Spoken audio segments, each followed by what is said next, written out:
on live again. Whoop, whoop, whoop, whoop. Yeah, I'm Missed you actually last here. week, mate. Yeah. I saw that you got an adequate replacement in. That was good. I think I said it was an upgrade at one point, and You did. poor Yembele was like, no, don't say that, and I was like, don't worry, it's part of like the banter between us. It's fine. Like it's all right. I came back.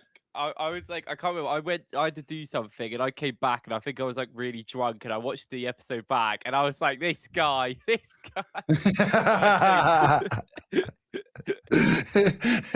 Well, to be fair, it is all kicking off online. Maybe we just need to spice it up. Just have an argument between ourselves. I'll have a massive rant about Brighton again.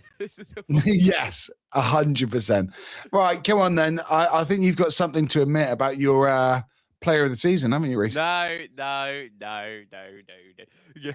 Because what I think is very important about this is that I don't care. And like I made a tweet a couple of like 5 or 6 days ago about like Bruno, but I also said it like I don't actually care. Like I think this whole perpetual idea that everyone needs to care, and I don't care. I want to win the league, guys. I don't care if we don't get 100%. Like, who cares? I don't care. I think realistically, if I was going to say right now who should be our player of the year, I think any of Bruno, Rice, and Saliba could win it. And I think if any of them won it, I wouldn't be too like, oh, no. I think any of them can win it, and there's justification for any of them.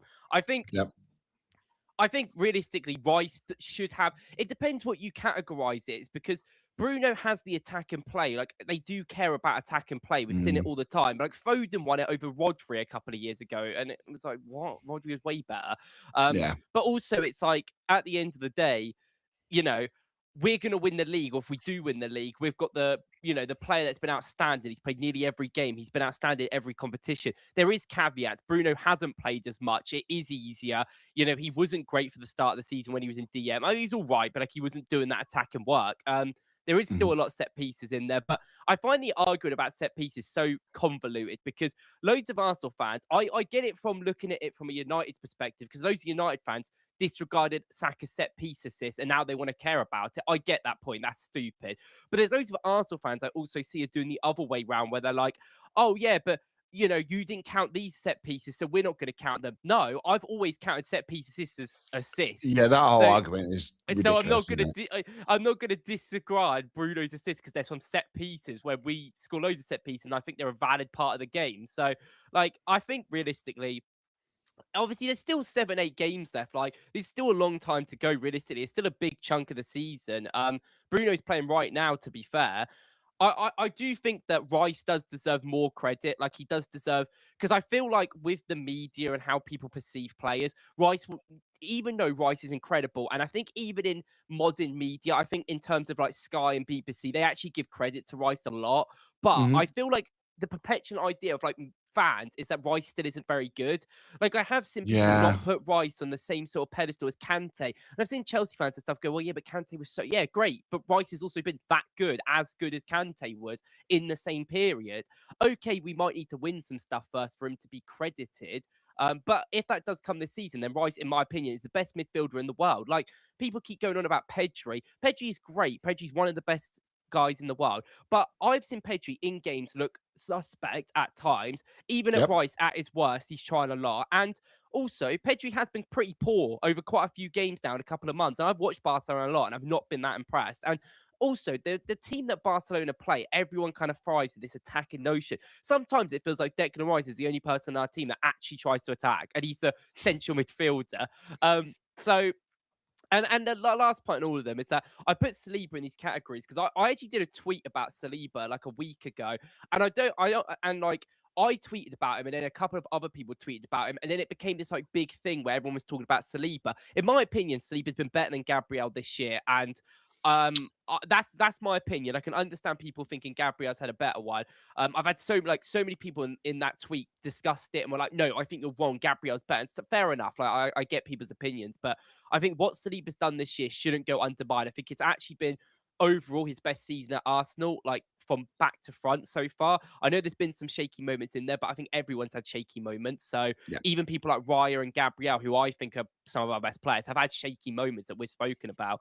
So for me, it's any of them three. But I love, like, just I would love someone like Saliba to get the recognition, because I really don't think he ever gets the praise that he deserves. I really don't think he's a guy that, it's almost like everyone knows he's good, so no one cares anymore. It's that sort of thing where you get so good, you're so consistent that people don't ever give you that recognition. And I'm not, and I've had some debate on this, because I know some people, when I go, oh, Saliba's been better than Gabriel, they're like, why are you comparing? Don't put Gabriel down. I get that, but I'm trying to just say how good Saliba has been in a way that is a positive light. And yeah, that's kind of how it is. Yeah, I mean, the Saliba Gabriel thing, to me, I look at it and go, I think Gabriel's been the best left centre back in the world. And I think Saliba's been the right centre back. So, like, collectively, they're the best duo. Like, it's as simple as that. And it's a flip of a coin. I think on balance, because of the injury, I think Saliba's been better, but Gabriel has had the bigger moments, and it depends. And I honestly think if we go and win the title, and then possibly win more, I won't say the Q word, but if we do that, the image of Rice being, spearheading us towards a title after, over 20 years, that could be the thing that tips him over the line. Like, if we go to the Etihad and then he has an absolute stormer of a game, and then, we beat them, that's what will probably get him the player of the season. Like, it all depends. Like, I think sometimes, like, especially with World Cup years, the Ballon d'Or is quite often whoever wins the World Cup, that's who the person is chosen. Or the Champions League. It's like, it doesn't matter about the entire season. Everyone just goes, well, they had, look at them in the semis, look at them in the final. Everything else is disregarded. So, like, I mean, like you say, 10 games could completely change it. Bruno goes down injured, and then Rice goes on to win the title and has a great thing. Well, then I think it's quite obvious who's going to win it. But it's also it's also the fact where, like, with my own consistent thinking of how I look at football, I like to be consistent. I don't really care if it's Arsenal or not. As much as I have some inherited bias towards Arsenal, I'd like to be consistent. My thinking is always that individual performances should win awards over team performances. And I get that it all factors into it. It's always a percentage. And I always think that there is some percentage that matters. But for years and years and years, I've been genuinely pissed off with some of the decisions that people have got. Donnarumma won Best Goalkeeper of the Year by being absolutely crap for PSG for an entire season, but being great in the Euros and doing 7 games where he was excellent and winning that trophy. And I thought, that's dumb. And even now he gets the recognition. Fair enough, last year with the Champions League and stuff, I give it a bit more to him. But it happens all the time. I get it is easier, and there's caveats that United have had so much easier opportunity. Arsenal are playing all the time, and Declan Rice is always at that performance. That's why I think someone like him is a valid shout as well. Same with Saliba.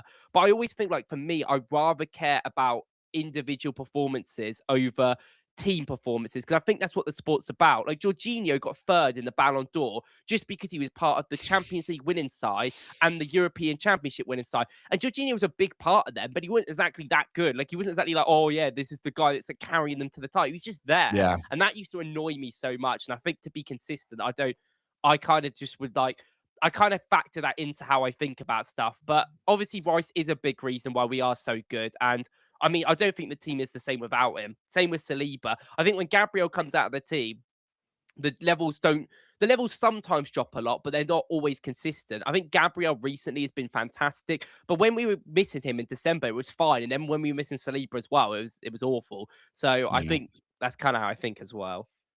Like, it's interesting, isn't it? Because, say, I look at, like, obvious players that have deserved accolades. So, say, a Maradona just, spearheaded that Napoli side, like, dragged Argentina over the line. Like, he was obviously a level above everyone else. And when you think about those type of players, it's very, very easy. With Declan Rice, last season, he obviously had the 2 free kicks against Real Madrid. And I think that was the moment that other people, especially on the continent, people look to and, oh, he is good. Like, he is really good. But the things we've seen this season in terms of, everyone was saying, oh, he really can't play at the base of the midfield and he can't do it that way. And that's why Caicedo's better, because he can do that.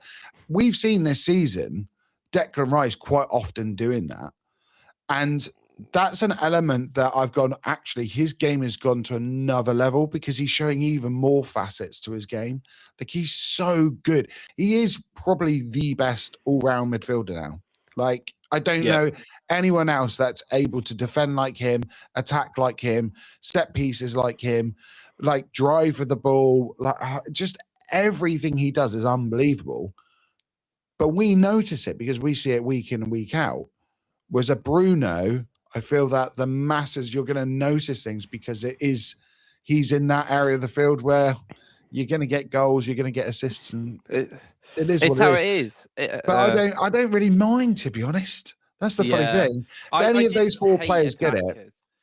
I just hate attackers getting so much credit over defenders all the time. And I hate when people always talk about like, oh, that's so disrespectful if a defender wins a Player of the Year award or that. And I think that's so dumb. This is the whole part of the game that I really do care about. When I was growing up, okay, yeah, of course I would like and prefer like attacking and fun football, but I never ever sat there and was like, oh, I don't care about this defender because he's a defender. I never thought that. I was like 18, 17 when Virgil van Dijk was incredible, and I never sat there once and went, oh yeah, I don't care. I never felt like that. I'm looking at the Ballon d'Or top 30 from last year. You've got Declan Rice 27th, and even then people go, oh, he's only there because of the 2 free kicks. Fair enough. Seyon Guirasssy's 21st. Seyon Guirassy is 21st. Oh my God, yeah. Like, because he's a striker and he scores goals. But does he do anything else? No. And that's the thing. He scores. Gyökeres is 15th. And respectfully, like, was Gyökeres the 15th best player in the world last year? I mean, maybe you can argue with the goals, and maybe he scored such a many goals that you could put him in them categories. But he scored so many goals in the 8th, 7th coefficient league in Europe. Like what are we doing here? Like, I look at this stuff and I'm like, Alexis McAllister finished ahead of him because he won the league last year in the Ballon d'Or. He finished 22nd. And yeah, fine, I guess. But I just think Declan Rice has always been this good. And it's like we need to win something for him to get that credit. And I think that's where a lot of the frustration comes in from Arsenal fans, because I get it. When you look at people going like, Bruno can win, and you're like, well, what are we doing here? We've got to defend it. I don't agree with, like, I've seen some people have a complaint at me because I said that Saliba should be in these conversations. And someone said, oh, we should just focus on one guy. Stop. And I was like, I don't care that much about this. Like, I'm not going to lie to you. I want to give Saliba credit. I'm not going to sit there and be like, oh, I don't want to give Saliba credit because we've got to do our PR scheme for Gabriel. Like, I just don't. That's crazy, isn't it? I didn't think of it like that. I don't care that much, but I do think that Declan Rice, like, he should win something. I mean, even if he doesn't win PFA Player of the Year, who really cares about that award? Like, we're going for the Ballon d'Or, baby. That's what we're here for. That's what I care more about. Let's go. Do you know what? You read my mind, because I was just about to say, I feel that the team you play for makes a little bit of a difference as well. Because in terms of like the players voting, maybe less so, but anything from the outside, if you're playing for Arsenal, we know as Arsenal fans, everyone hates us anyway. So if you're playing for Arsenal, it's going to be far harder to win it than if you're at, say, a Liverpool or a Man United, or if you're looking at the big one, the Ballon d'Or, like your Barca's, your Real Madrid's, like it's just the way it is, unfortunately. But yeah, it could, it could be. But how ironic would that be? That'd be like the Foden Rodri thing, wouldn't it?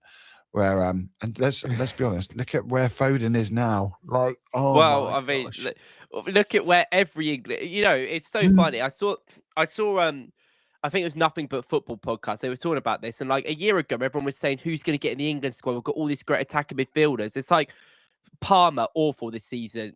Saka struggled. Foden struggled. Rodgers is I think not very good. I think he's overrated. But okay, fair enough. He's going to be in the team. Bellingham injured, like not playing. Like you even think about like Gordon. I mean, I want to talk about Gordon at some point, but I think he's actually really good. I can't lie.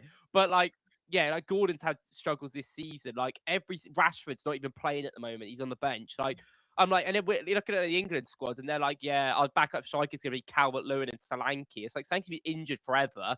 Calvert-Lewin's been good this season, fair enough, but I can't believe Calvert-Lewin's getting a call up in 2026 for maybe the World Cup. Fair play to him, but I'm like, looking at England, I'm like, what is going on? Like, what's happened to our attack? Well, it's like the wingers. Just like look at wingers in general in the Premier League. Yeah. Like hardly any wingers are scoring. And I know everyone's going, Salah's fallen off and stuff, but just wingers in general. And you could even argue like Semenyo's not really a winger, and he's the one scoring the goals. Like I guess he's playing sometimes as a 10, sometimes as a support striker, like an inside forward. Is that an argument? Possibly. Yeah, he's an inside forward. It's like it is really interesting how the game has changed this year in particular. It's yeah. Like, do you think? I didn't realise that Victor Gyökeres is the joint 5th top goal scorer in the Premier League. Like, yeah, man. I put that out in a tweet recently because I was like, well, everyone's bashing him and stuff. The guy is, you know, like it was like this thing where people were going, oh, he's the win now striker. Maybe he is. Yeah. Maybe with like 15 goals, he's the win now striker because that's all you can get now. That's the big mad. I thought Gyökeres would get around this amount of goals, maybe a couple more. I thought he would get around 15 towards the end of the season. That's where I'm assuming he'd get. But to be fair, like, yeah, like the league is down on individual goal scorers. Like Haaland's got 22, but even he hasn't barely scored this year. I think he's scored a couple. Thiago's got 19, and yet 6 of them are pens. Like you got Semenyo, and then it's like people like João Pedro and then like everyone else is on. There's so many players on 11, 10, and 9 and 8, and it's just everyone like midfielders, strikers, attackers. It's so weird. Like I think defenses have got better this year, but there's still been a lot of goals shipped in. It just seems to be like probably mostly from set pieces. That's why they're not attackers. That's why they're not attackers scoring them. But I know it's weird. Everyone's down. Like attackers in this entire league are just getting absolutely crushed right now. So it's so hard to really. You kind of have to judge it by league average and. By league average, he's done all right. Like realistically, some of these players, like that's why I look at João Pedro. He's got 14 goals. I go, that's an incredible season for him. It's his most goals ever in the Prem. Like considering like where the levels. I've liked his performances as well. To be fair, like against us, I think he looked really good. He was one of the few, bright sparks in that side. But yeah, strikers in general, wingers, like it's just not looking good. And that's so funny, isn't it? Because we're like. Our attack just isn't working. It's not clicking. We're not playing well. We're going to have to do something different. But then when you really start delving in, you look across the league, you go, well, who is clicking? Like, I guess from the outside looking in, everyone goes City, but they're below us. They've scored less than us. I know that with their attack, the attack versus attack, they probably have scored more. But their attack is just good because I watched the Transfer Flow did a really good podcast on this, and they basically said that it seems to be like in the league this year that every team that has basically been decent going forward in terms of creating chances and doing this sort of thing have basically given up a lot of defensive capabilities. Like it's not just City, but City have even gone for it so much and played this more transitional game at times to give up spaces and give themselves one-on-ones in defense, which we saw against like Real Madrid's a great example. They pressed with a 2 up front. They did this sort of hybrid system. They allowed their like fullbacks to have one-on-ones against like Valverde, and he just crushed Nico O'Reilly, and then they conceded. And then these sort of duels that they were allowed to have in defense, they lost in their moments. But it's because they're trying to go forward with so much. I mean, we've scored the most goals this season now, which I know like with set pieces, and we've played a game more than City, and we've only got 1 more goal. Like so, it's very like comparable, but. It is just so interesting how everything works right now because it does feel like every team in this league has somewhat struggled to score goals. Liverpool are one of the examples of a team that don't really play, like I would say, structured football. They play very sporadic and crazy football, and that's why they won the league last year. I think they got I think they had a lot of good variance last year in the way that they played. There was games that they shouldn't have won and they did, and they haven't got that this year. But I also watched it the other day and against Tottenham, and I was like, they're just not free flowing. I know against Galatasaray they were very good at that game, but they just weren't doing it. They weren't aggressive enough. They weren't being able to close gaps and do this end-to-end football style. They just couldn't keep up. Other than like Dominic Szoboszlai, who's like incredible. Like it really does like if a team like Liverpool are struggling to do it, then I think that just shows that teams in this league are going to struggle. And it's just been such a weird. This league season has been so weird because I expected the points tallies to come down. There's quotes from me at the start of the season saying I think it will be at the lowest point tally ever. I said it would be up there. I said that competitive in the league will be so close this year, and I'm not that surprised. But I'm surprised the ways it's going. It's so like everyone's just basically like beefed up their defense. It feels like, and even teams that I don't think have the best defense in the world haven't conceded too many goals for whatever reason that is. So it's just so interesting. Like, and in the end, we've scored the most goals at the moment, and conceded the least. And like, even there's a lot of set pieces in there. You've got to credit us in some way for that.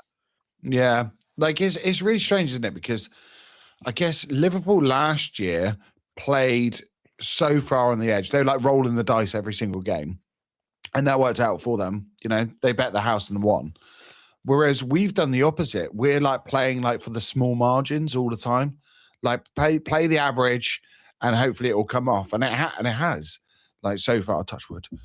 But do you think, on that note, do you think next year it would suit us to kind of stick with the game plan?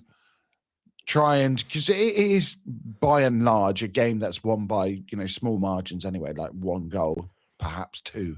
But do you think it suits us just to keep that, or do you think we'll need to change it up to then go and win like a successive title? It's funny because I think the Tifo Athletic podcast spoke like kind of in detail about this the other day, and I was so intrigued by it. And basically, don't go watch that, everyone. Stay here. Watch that after. Basically, what they were saying in it was that, like, at the end of the day, how everyone kind of changed football in the last couple of seasons. We've seen teams go more transitional. We've seen City try and transition into this approach to be more aggressive. Last season, I'd say Arsenal were kind of one of the only teams playing in the way that we were now, other than maybe like Newcastle in a consistent way, like this marginal game sort of difference. Now, because we have introduced this marginal game and we've had consistent success more than any, like, I know we've come second every year, but we are still more consistent in the league than Liverpool. Maybe not City after the last year, but we are more consistent than Liverpool. We've been fifth, first, now going to be fifth again or whatever, or third or whatever.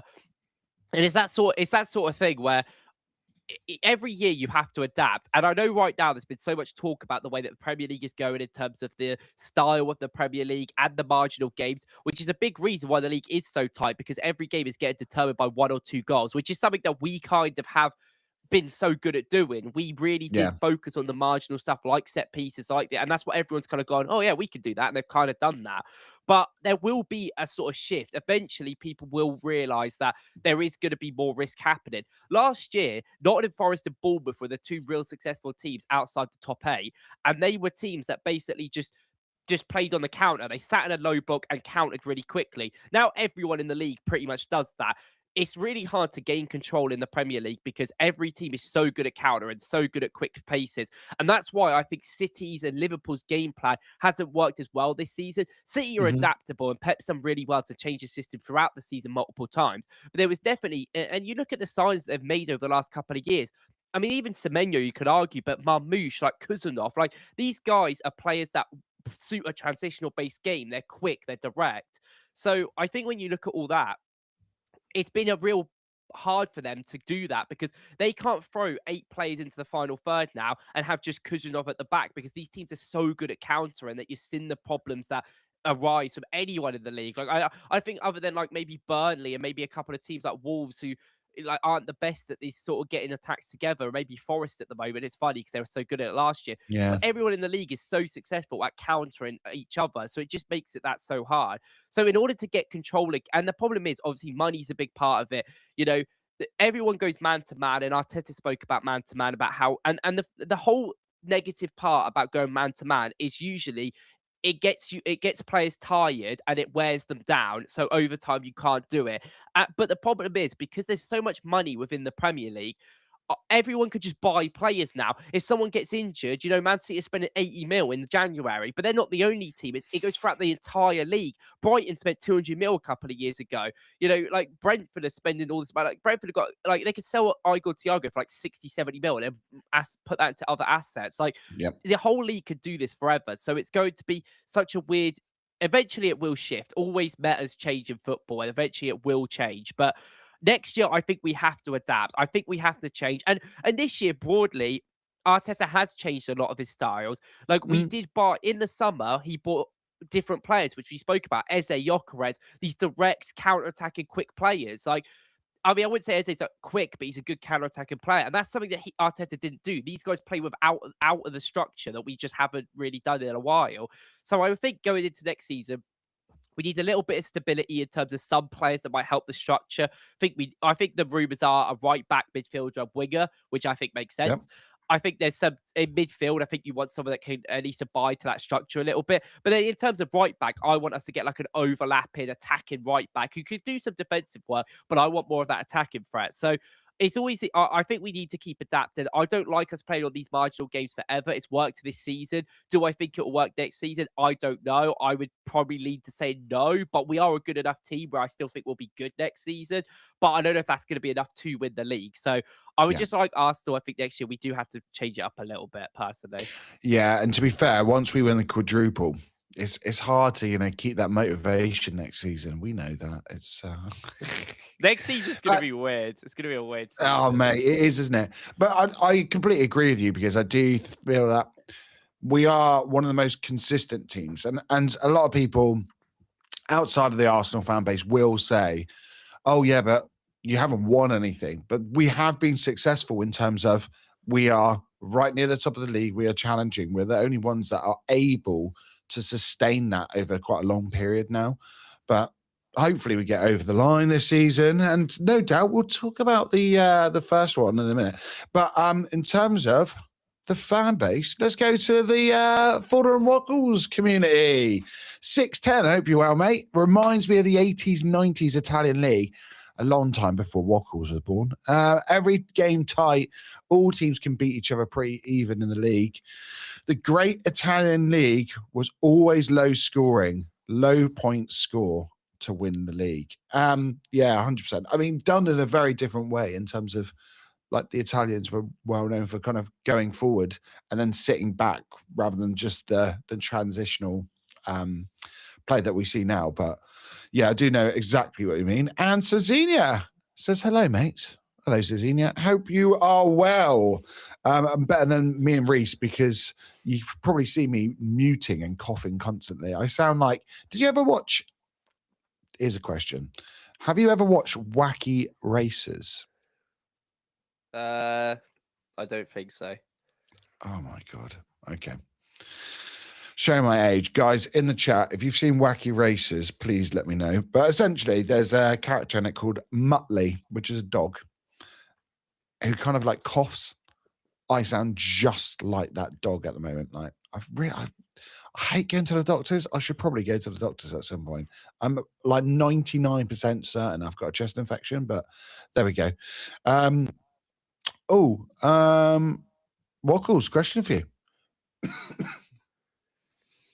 Well, I've had quite a lot of questions about Mika Götze. I think it is. I don't really watch the Dutch league that much, but I have heard that I've heard a lot of good things about him in terms of his directness and like how he creates chances for himself. I think he can play out wider as well, as sort of a wider option. And I know a lot of people like him, but I just don't really want to buy Dutch league players, respectfully. It's one of the things where his stats as well, his output is really good. Some of the output he gets, I've seen that it's been I like to call it Bundesliga output, where it's like, okay, no one's even tried here. Like Jan Diamante, who I just watched earlier get a great assist. I'm like, yeah, but no one's defended. Yeah. He is good, and I think there's a lot of potential there if Arsenal wanted to get a project guy. But the problem is that I was quite high on Johan Bakayoko when he was at PSV, because I knew that he had the outstanding dribbling abilities, and I thought that was really good, despite him not having the best goals and assists. I could see something there, but even then, I was like, this should just be a backup option. This will never be a main one. And it's just like Madwecki, that kind of. Yeah, do you know what I mean? Yeah, I did not expect us to spend 50 mil on a on a backup, but the problem is with Götze, I think, as well. He kind of plays a bit on the inside as well. I'd say he's more of like an attacking midfielder, left winger, than like a left winger. I don't know how to explain it, but like Yeah, I know what you more of mean. a Yeah, guy yeah. that wants to come inside, sort of thing. His dribbling is outstanding as well. That's something that I do know about him, but it's just one of them things where I can't remember when I watched him like properly. It was like a couple of weeks. It must have been like 3 or 4 weeks ago now, because someone messaged me. I can't remember. I did a tweet about like what wingers should Arsenal buy, and I did this whole tweet, by the way, about I'm not really convinced by any winger. And those people were like, "This isn't it." I'm like, I'm just being honest with my opinions about whatever. I was just being honest about my opinions about the winger market, which I've been honest about for years now, because I was honest last season as well. And someone said, "Oh, we've got to get this guy in. He's going to change us." And I was like, "Well, fair. Like, I think he could definitely be a good option. And maybe it's one of them players you want to get in early because he's young. Might not be too expensive. I don't know with Ajax though, but it might not be too expensive. Let's say. But it's just one of them things where like." I think we need like an outstanding winger. I think if we are going to buy a right back, I would expect the right back to be a younger option who can attack. I think the central midfielder could even be a younger project, or apparently Tonali, or someone like that, I guess. And then the left winger for me has got to be at least someone that I think can get us to another level. And I've said, like, I'm not really convinced by a lot of people. That's why, like, if we did get this guy in, I'm not going to be like, no, because I don't really know at this point. Yeah. I think if we were to get rid of, like, Trossard and buy Goetz in, I don't hate that. He's certainly, like, a better dribbler than Martinelli, and he's a bit more direct. And I think he is a little bit similar in some ways, so maybe it's a little bit of a worry, but I don't know. He's still super young. He's only 20, so maybe he could develop. But I don't know. I think he's all right. I'd be really interested, because I always see these guys from the Dutch league specifically get all this like hype, and I watch them and I'm like, oh, they're great. But sometimes you can just tell. When Anthony was at the Eredivisie, I knew that guy was going to be awful, because he just didn't have the output, and he just did skills all the time. And I was like, that just won't work in the Premier. You'll just get your Just legs an kicked. exhibition almost. Yeah, and I was like, and I knew that was good. And I always thought, well, Anthony's a good player. Like, I used to like him at Ajax, but I was like, oh, 30, 40 mil. Then they spent 80 mil on him, and I at United, and I was like, well, that's just a recipe for disaster. Yeah. And it's the same. Like when Gakpo was like, when he was in the Dutch league, that brother was getting 40 goal contributions a season, and they bought him for 30 mil Liverpool. And I think Gakpo is like okay. Like, I think he's like kind of like Liverpool's Trossard in many ways, but like before this season. Yeah, I know what He you just shoots a lot, and he's so frustrating, but he does get good output because he shoots a lot. But like, he's 30 mil signing. No one's going to be like, that's bad signing. It's fine, good signing. Like, but that guy was getting like 40 goal contributions in Holland. Like, I was like, well, we so were linked to him, insane. weren't we, for a little while? And I remember scouting him, thinking, "Oh, this could be one." But like you say, that's always the Dutch league. It's always, oh, this player could go. Like, I don't really remember the last time a player like came out of the Dutch league directly and had a huge impact. Like, if any, are there any? Because even like, They're all just defenders, aren't they? Like, attackers yeah, wise, like just not really. Like for years and years and years, the Dutch league was such a good place to go. Like, remember like Luis Suarez and stuff, and like all these great players from it. But like, it's just so Zlatan different came now. out, yeah. It's not even just about the quality. It's kind of like how the teams play in that league. It is such aggressive, like attacking play. Like, some of these attackers are definitely. It's like the whole Bundesliga. Like, I don't think attackers from Bundesliga are ever bad, and I do think it almost shows the best version of the attackers, because they get all the space in the world. They get all of the ability to attack against defenders that aren't even really trying to do anything. But then when you get one defender who stands out in the Bundesliga, like poor little Schottelbeck, who's absolutely incredible, you're like, yeah, well, this guy probably is like world class, because everyone else around him. So it's like when I used to think about Akanji. I thought Akanji when he was at Dortmund was like okay, but he'd make a lot of mistakes. Then he went to City for like 20 mil, was incredible, and I was like, okay, maybe it's just the Bundesliga defender thing. Maybe it's not him at all. Yeah, man, it's crazy. A couple questions coming in. So, and I'm going to go on to these a little bit extra. But before I do go on the questions, thanks, guys. I felt like I was getting a bit mad a minute ago when I mentioned wacky races, because 610 knows, D Dastardly, yes, best friends with Muttley. And so Xenia said, I grew up watching wacky races. Thank God. Thanks, guys, because I felt like I was like a proper old man mentioning some kind of cartoon that, mate, after, go on YouTube, sit down, half an hour, just watch a bit of Wacky Races. Classic. TJ, hope you're well, mate. Hello from Texas. Oh, I hope you're doing well. Better than us. Yeah, we're both a little bit ill, but, the FOKLZ podcast goes on, especially before the League Cup final this weekend. And I want to mention this one. So, Cezinha said Kvara would be perfect. Now, I know we discussed him like when he moved originally to PSG, and we were both saying, well, it's not a deal that could have been done anyway, because a lot of people got I don't know why, a lot of people really got their backs up about that move. And it was like, well, it was already kind of done anyway. We weren't going to go in for him. Regardless of that, I think at the time you were a little bit less keen on him than me. I felt that I really liked the profile. Possibly not for our team in particular, but just in general, I love the way he carries and his ability to kind of create separation quick and then shoot. Similar to Alvarez in a way, but how do you feel about him now? Like 12 months on, and now we are getting links to him. So, first question for you is: have you kind of changed, and would you be a bit more positive about that move, depending on the price? And also, another player that I've previously mentioned, a player that I really wanted, is Osimhen, who obviously they both played at Napoli together. Out of the two, which one right now, come this summer, which one would you prefer? Well, I will give you an answer, but I will say straight up that none of them are ever going to come. And this is kind of like where my thinking is. Like, my interpretation of where I want Arsenal to buy players is always based on like who I think we could kind of get as well. And I've never in my life thought we would ever buy either of these players. Like, I think that Creature is better than I thought. Because when he was at Napoli, he was so inconsistent, and there were so many worries I had that like he was a little bit too predictable when he came inside a lot of the time, and a lot of the things that he did was so similar every week and week in and week out. And then when Napoli were worse, when they didn't have Osimhen in the team because of whatever he's done or injury or whatever, they were worse, and he didn't really step up a lot. At PSG, I think there's a lot of talent around him all the time. I think he has done better. I think his physicality has impressed me a lot over the last years. I do really think he can I think the biggest thing about him is how he just holds onto the ball. He can hold off players like Saka kind of can, and then he also has that pace in behind that I love. And he's he's a decent finisher. Like, he's not a bad finisher at all. I think he's definitely got a better palette of finishes since he's gone to PSG. Yeah.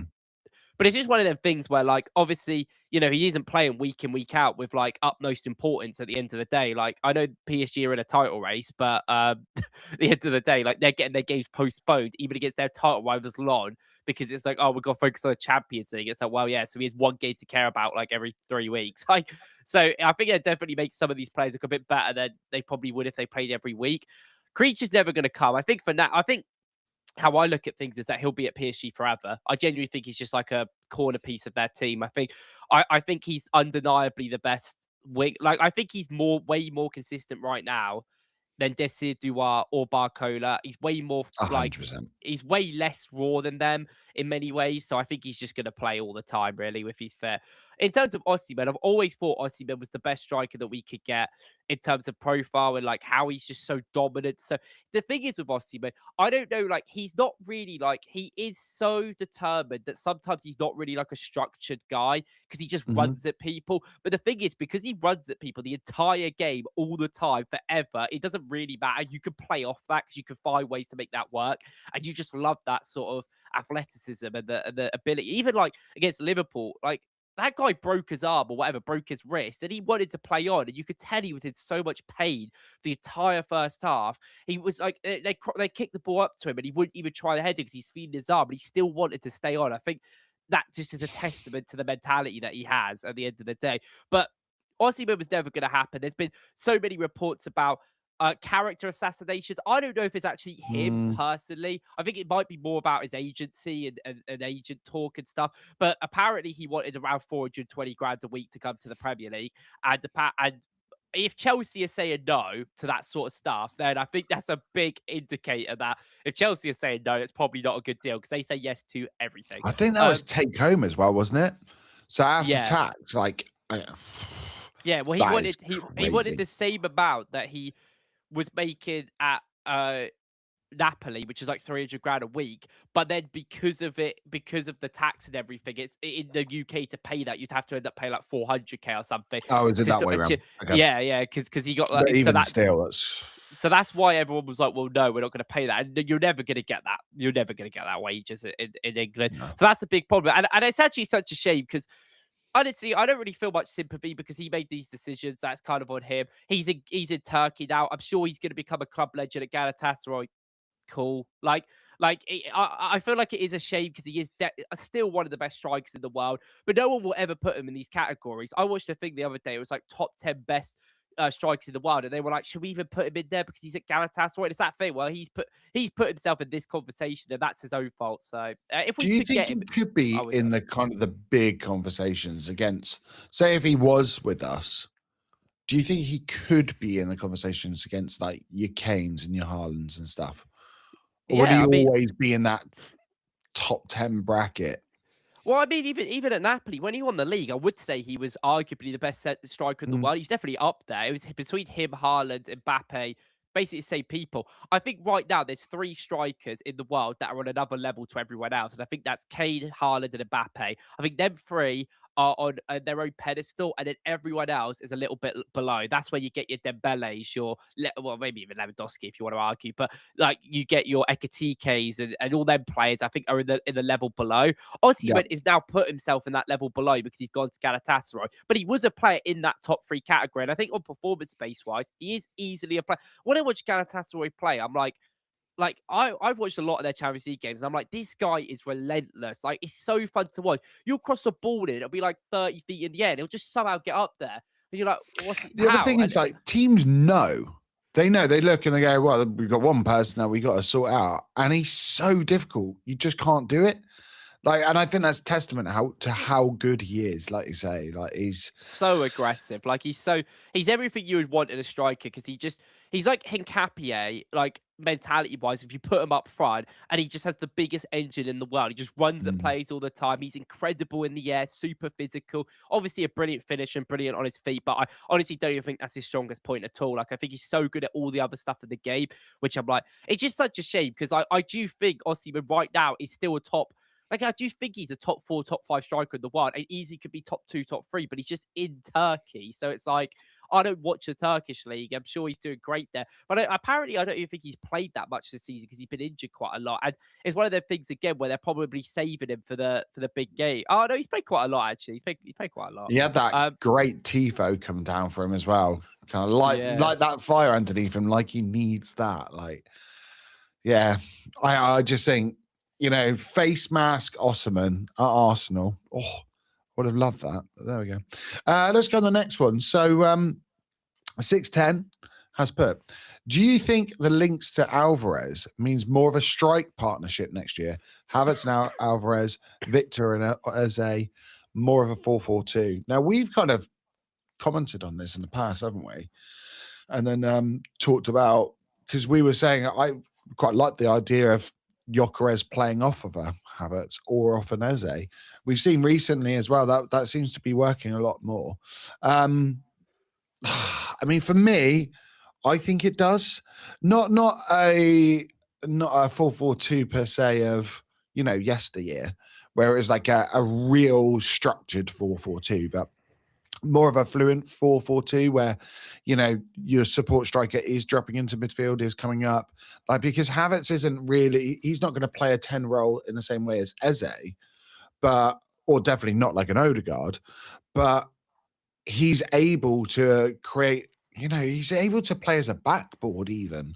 And you wouldn't usually have your 10 as the backboard even. So there's a lot of ways that it could work. And I think it probably is. Whether or not we'll go to Alvarez, I don't know, because I have a feeling now. I was really hot on it. And I was like, oh, this is something that could really get done and over the line. As time's going on, something's telling me we're not going to do that deal. And I think it might just be because I feel that we can't get the amount of deals done that we're going to have to get done in the summer, which is mental because last year, how many did we get? 7, 8 players like in total. Yeah. So I feel that maybe that's just my preconception of like what happens in the transfer window. But I know surely we're losing Trossard or Martinelli, if not both. Ben White looks like he's probably going to go. I would say, I'm going to say this quite quietly, I think Ødegaard might be on the chopping block in terms of not like we have to get rid of him, but in terms of is the league moving past him? Has Eze usurped him? Looks like Arteta is getting more and more kind of confident with Eze in that role and what he gives us. And then are we financially ever going to get the same amount as we can get now for Ødegaard? Probably not, especially if he plays even less when he is fit. So I feel like, with that outgoing, we probably need another midfielder of sorts anyway. So there's so many different things. I just think I'm not sure Alvarez will happen unless it's with the view of us going, he's coming in not only as, a player to play at the top, but possibly out on the flank as well as like more of an inside forward type thing. Maybe that's an idea, but I don't know. What about you, mate? I don't think Alvarez is going to happen either, to be honest. I think the problem is with Alvarez, it's just too complicated to make everything work. He has to kind of play in a 2. We do sometimes play in a 2, but it's not like our guaranteed setup. And like maybe that's something we move into, and that's like that would force us into doing that. But he has to play over Havertz or Gyökeres, and it's like, well, if they're injured, like what do we do? I also think he's going to be really expensive. And I also don't really... I had the interpretation that Atleti were kind of willing to sell him, but now I don't think they are. And he plays every game. He plays all the time. So it's like, well, like, are you really wanting to sell? You spent 80 mil on this guy. And he plays every game. Like, you've got Griezmann starting. He's like almost went to MLS a month ago and is like really old.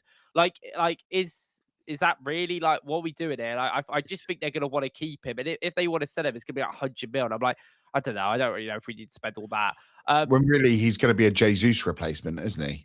In terms of like where he fits in the squad. Yeah, he can replace Trossard as well. Like he could replace both of them himself, I think. And I know the worries of like squad and injuries and stuff, but I think like he has a profile that could play on the left and do the sort of Trossard-y way as well. Physically, I don't worry about him. He's absolute beast. Like I still think ball striking wise, he is so good. Like it's one of the things where like he gets like even from 35 yards out against Tottenham, he's like shooting and they're always going in. And I'm like, yeah, there's that. We just he did it to us at the beginning of the second half, didn't he? Yeah, we just don't have players that are like that, like fully. I think Arsenal are going to have to sell one of their big players this summer, whoever it is, and that is guaranteed. It's been reports that we're going to have to with the signings that we want to make. We need the money for the PSR and whatever. And Arsenal fans will get annoyed because every single time Arsenal sell anyone that is in this sort of guard, people start crying, and I get it. We get these attachments to players, and I understand, but we have had some attachments to some crazy players in the past. Like, I remember when Joe Willock left, and everyone was like crying, and I'm like, it doesn't even fit our system, and it's like we take 30 mil for him. It's like when Ramsdale left, everyone was like, "Where's Rice? Not better than Rice." Yeah, okay, cool. Ramsdale, I just watched him concede 7 to Barcelona. Weren't really his fault, but I don't know, still a good agenda to have there. But the thing is, one of Ødegaard, Martinelli, maybe Havertz, that's probably it really in the front line because we're not going to sell any of the new guys. So I'd say one of them 3 is probably going to have to leave, or we sell Waneri or Miles. And I would rather sell Ødegaard than sell Ethan. I would rather sell Ødegaard. I'm with you, and especially in terms of age profile, injuries, and where the league's going. Because I think Ethan is almost tailor-made for where it's going, but it might change though. I think that I think Ødegaard right now doesn't work in this current setup of the Premier League, but I really don't like every year it kind of shifts a little bit, and I just don't think next year we're going to see this big set pieces. There might be a rule change in there which might make a big difference, but if not, I think teams will just be like. Because there is going to be some people that are going to be like, no, I want to play attacking football. And there's going to be some way that big teams are able to get control and not worry stuff. I don't know. Maybe there isn't, but I just think like if if we move into a different system, like back to what it was in a year, like this might just be like an anomaly year of just 1 year of like, oh, it's set pieces, physical dominance. They change the rules. Ødegaard might be more relevant again, and his creative and attacking work might still be important, especially his progressive work. And it's also like how Arsenal have played without Ødegaard, other than the last 2 games. We have struggled to progress the ball out of the defense and out of the midfield, and that's something that Ødegaard can do easily, and that's something he has done for years. So there is always still a role for him, and I still think even now, if he came into the team, maybe not right now because of like Eze, but I think if he came into the team in a couple of games in the next couple of months, he's still an important part of the team. I still think he is a sellable asset. I think if you put Ødegaard at Bayern Munich and you get 70 mil for him, he would be outstanding. He would be one of their best players. And would we be negative about that? No, we've got Downman, we've got Ethan, we've got options. We've got so many options on that side. And we've got to free it up some way because, I mean, I think we've all been pretty, like, I think the right side is pretty calm. I'm pretty excited about that. I even think Noddy this season, for the criticism he's got, has actually been a very, very just worthwhile sided. I think he's been absolutely fine. I think there's games where he's taken it by the scruff of the neck, especially recently. It's just been like a runner. He's a carrier from deep, which is something we don't have. So I see Saka and Madueke playing forever, basically. They're so young, they're going to be there for a while. I see Max coming in as a midfielder, but also a right wing option. Obviously, that will be with Ethan, and you could, if you play like just a natural 10, you could play Eze there as well.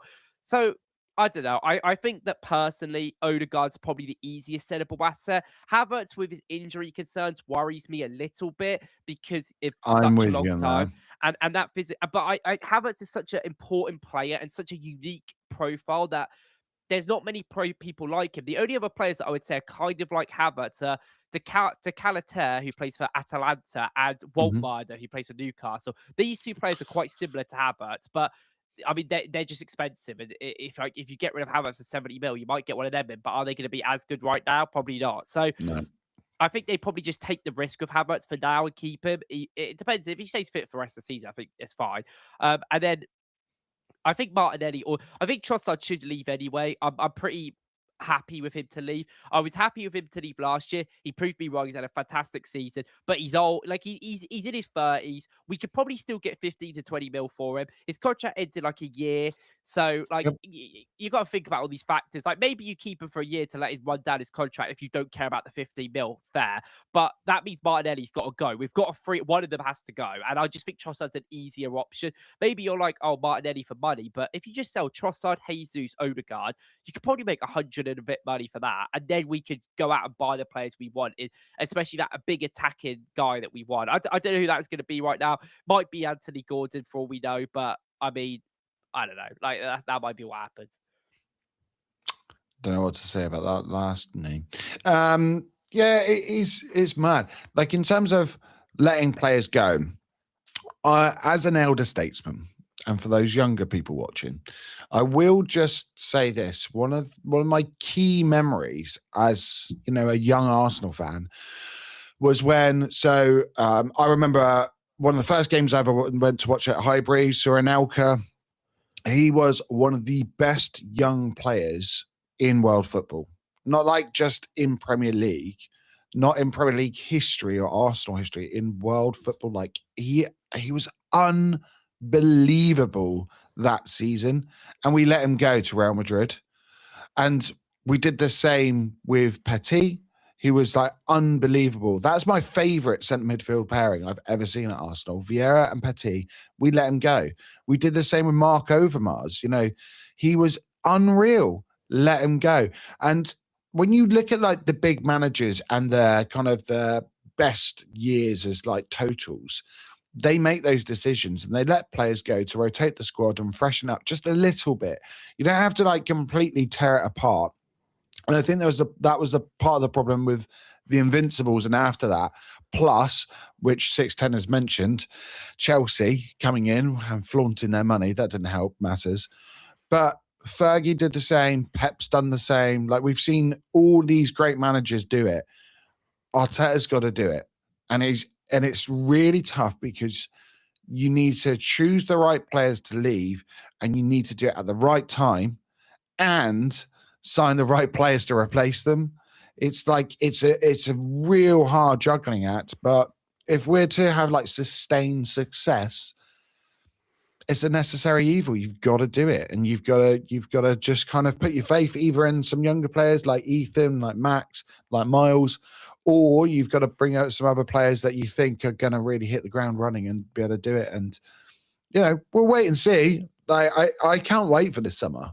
I think it's going to be so different because we're going to be in such a position of power, and the project looks great. Our transfer history has been really good. So I think I read a stat the other day. I think out of our new signings, they've scored maybe over 50 goals this season, or had 50 GA this season, which is mad, really, because I don't think any of them are getting huge credit, like per se. I think like Zubamendi, most people are like, yeah, he's done all right. Eze, people are going, yeah, but he's doing really well now, but all right. Gyökeres the same. Hincapié recently, like apart from the actual fan base, I think outside looking in, people are going, yeah, he's all right. Like it's yeah, it is interesting. It'll be I can't wait. Can't wait to summer FOKLZ podcast talking about transfers.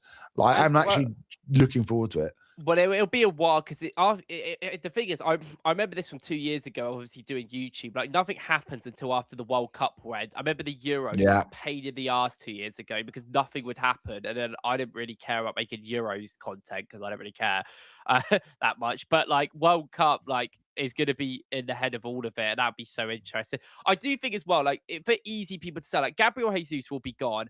I said the other day that like his performance against Mansfield was an absolute disgrace, by the way. I don't think we've really spoken, but that was an absolute disgrace. And I said that he doesn't deserve to be coming on for at least a month after that performance, unless you have to because of injuries. He came on against Leverkusen and did nothing. I don't even think he touched the ball.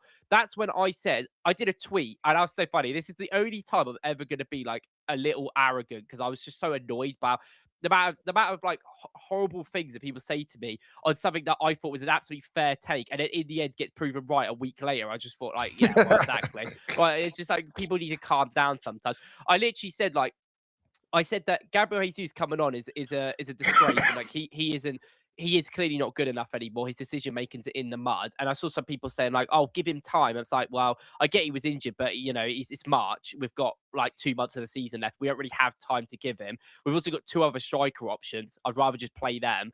And then 100%. I said like Max Dowman should come on, and then I got so many tweets saying like, "Oh, this guy's clickbaiting. Like Max Dowman is only going to play against Southampton. He's not good enough to do any to contribute at all." And I was like, what am I hearing? Like, I was like, I'm not saying, why would I say that to clickbait? I genuinely believe Max Dowman is good enough to play and come off the bench and make an impact. And then what would you know? He comes off against Everton and wins us the game. And I was just sat there like, well, I mean, I'm not surprised. I know the talent this guy is. I watch so much football, like a huge amount of football. And he is by far the best youngster I've ever seen. Like, maybe more in detail because I'm actually looking at him every week because he's an Arsenal player more than like JJ Gabriel at Man United. I know he's a great talent. That's my most viewed short ever.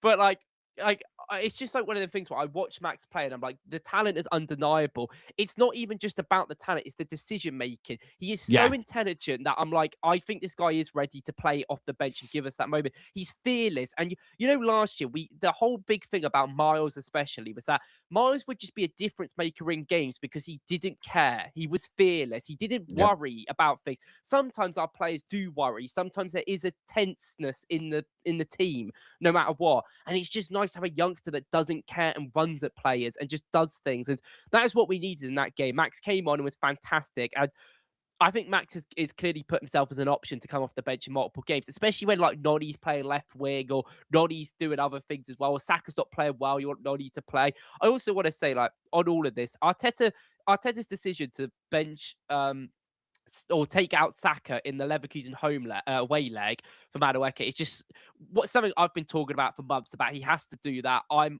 all for it. If Saka's playing bad, he has to bring Madueke on. And okay, it's easy to say it now because Madueke basically made the difference, but that is just that to me. That is great management, and I give a lot of stuff, especially at that time of the game.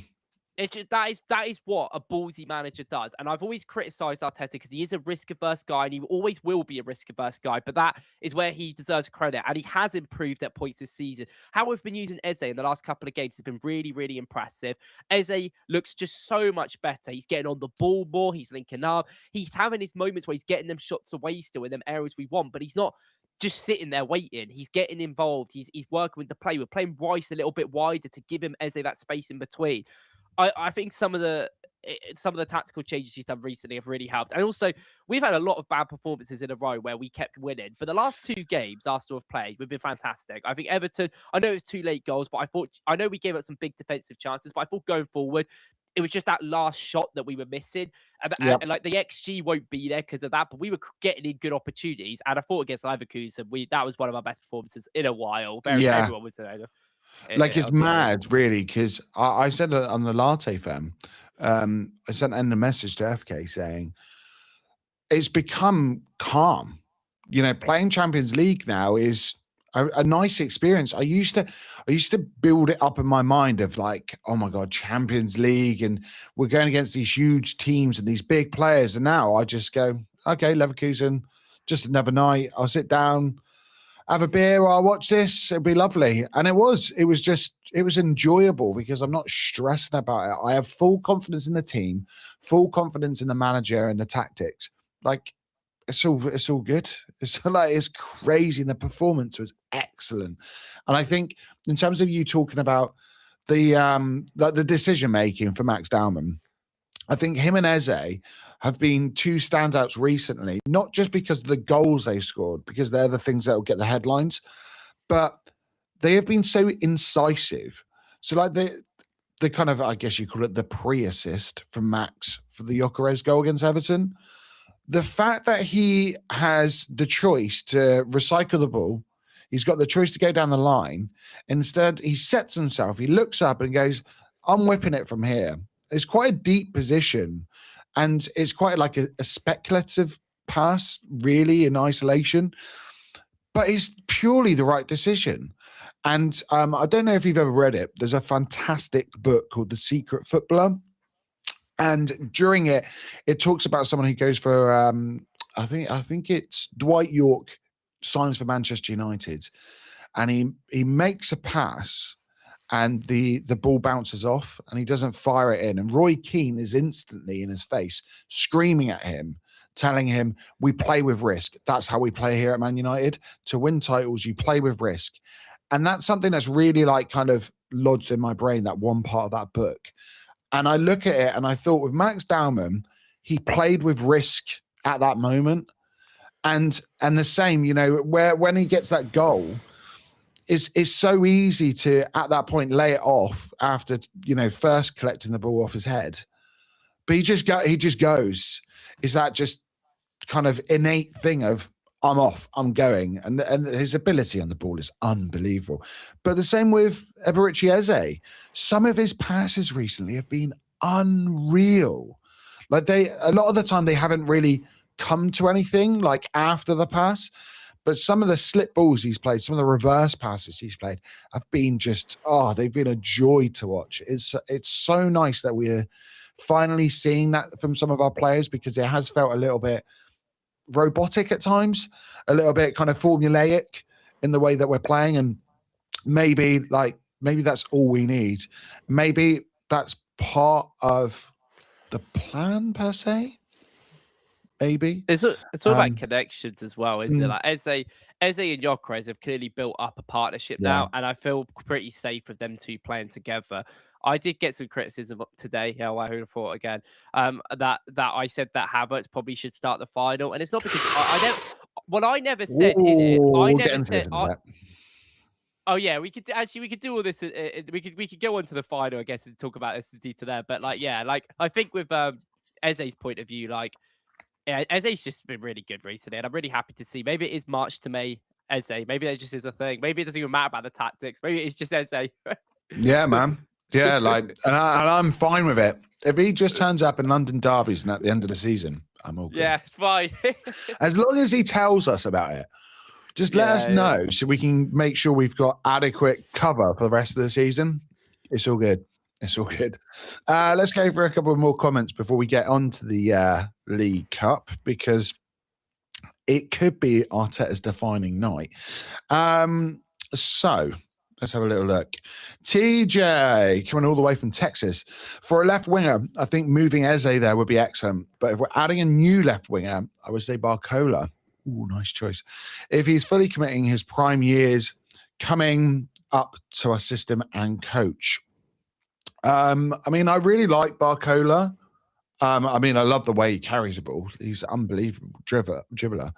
But my only worry is, one, he'd cost a fortune.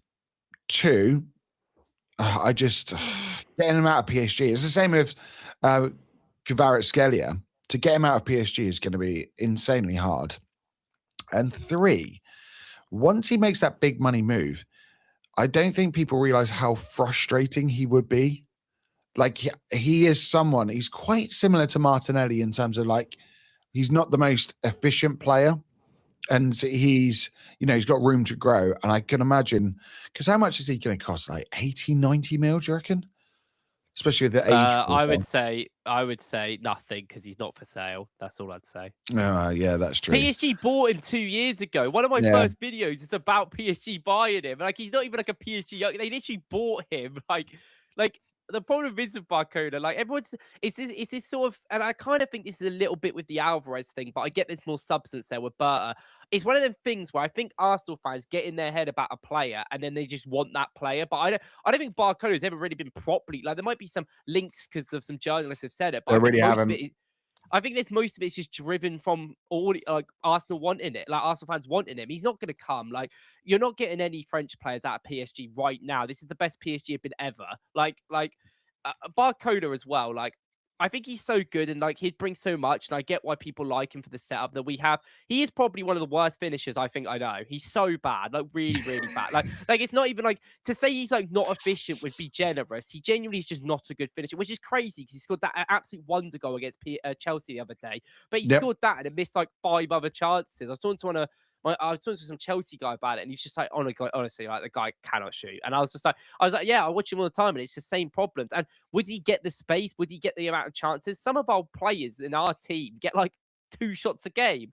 Like, if you're not Eze and sometimes Gyökeres, but even Gyökeres, that's the whole criticism of it. It's like we signed Gyökeres to get shots away. He's our best ball striking player, and he has 1 shot a game or no shots for months. But, sorry, mate. This is completely thrown me from Gaff. Evening, Gaff. Big up wacky races. Look, what has happened?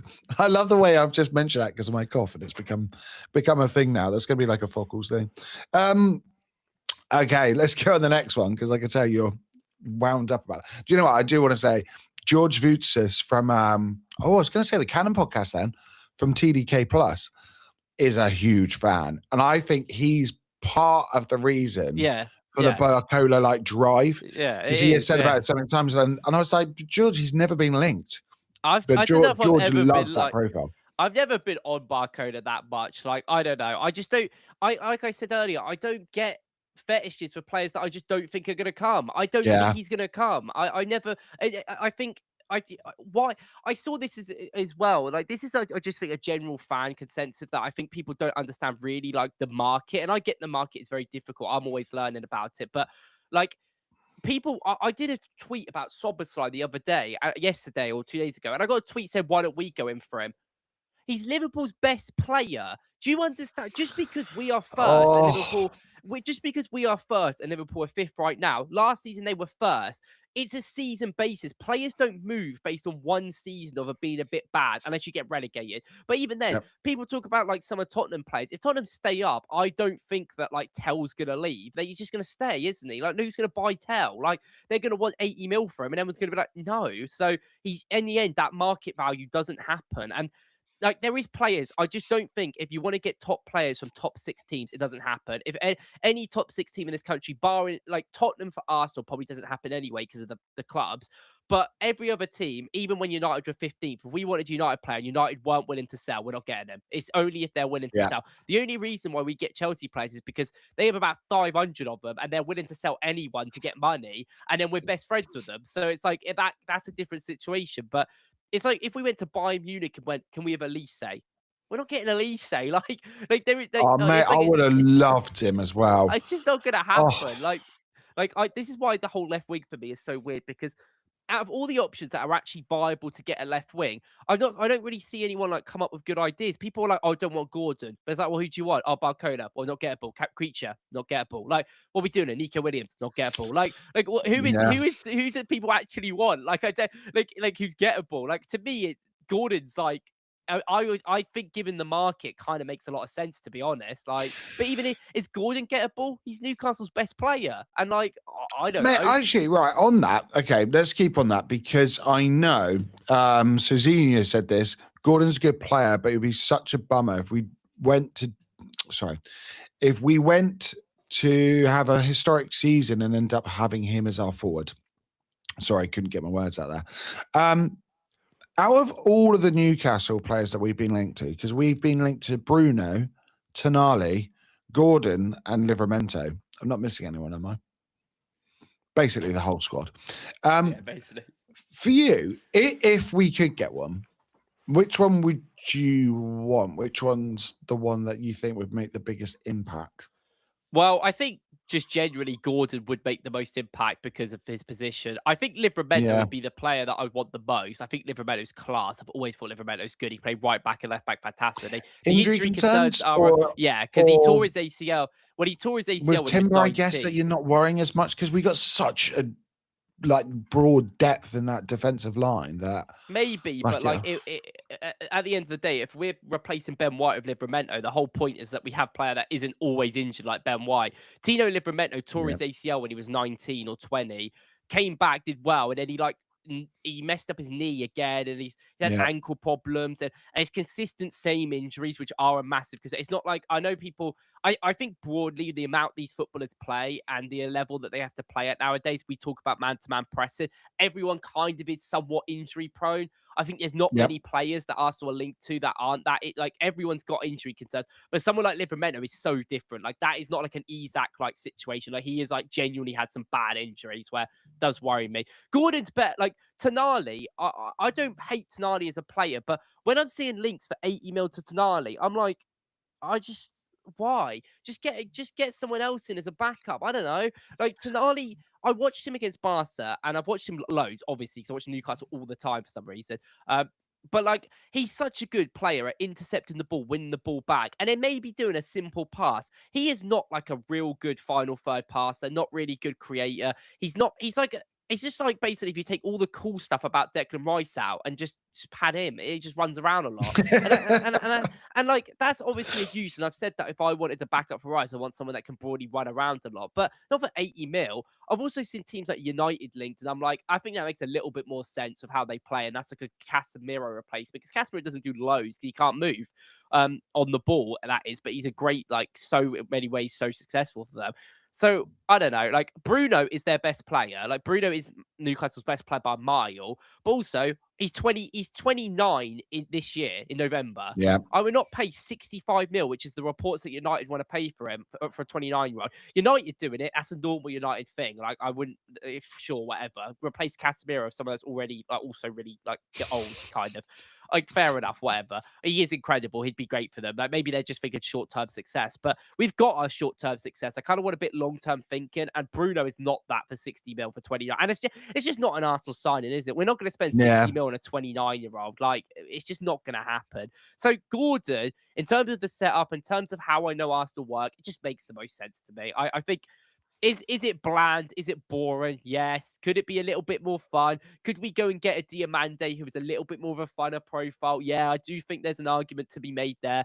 But I don't think Gordon's anywhere near as bad. Like, he is Newcastle's, like, he's their only saving grace recently. I watch their games and I'm like, oh my god, he's the only person that can do anything. Like, what am I watching? It is mad, isn't it? Like, I think in the Champions League now, he's the highest goal scorer, maybe in like a single campaign.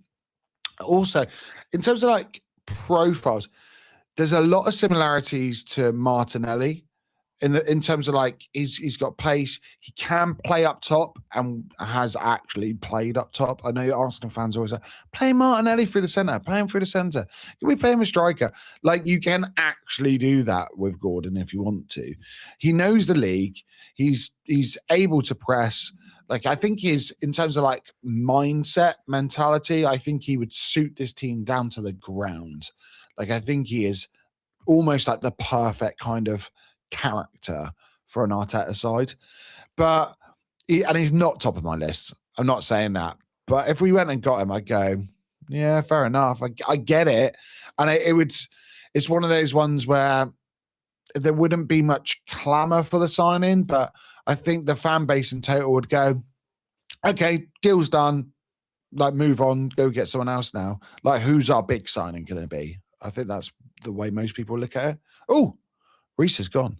I just want to quickly say, while we're waiting for Reece to come back, TJ, thank you very much for becoming a new subscriber. Really appreciate it, man. It does really help. Guys, if you haven't liked or subscribed, please make sure you do it now. It really does help the channel. We are currently on our way to 800 subscribers. We are getting there, but slowly but surely. I think right now we are on 724. If we could get to 730, that would be amazing. Let's go on to our next one. And by the way, TJ, maybe this is you. I don't know. Is this a dig at Reece? This one saying maybe we just get Trossard on a 5-year extension. Sorted.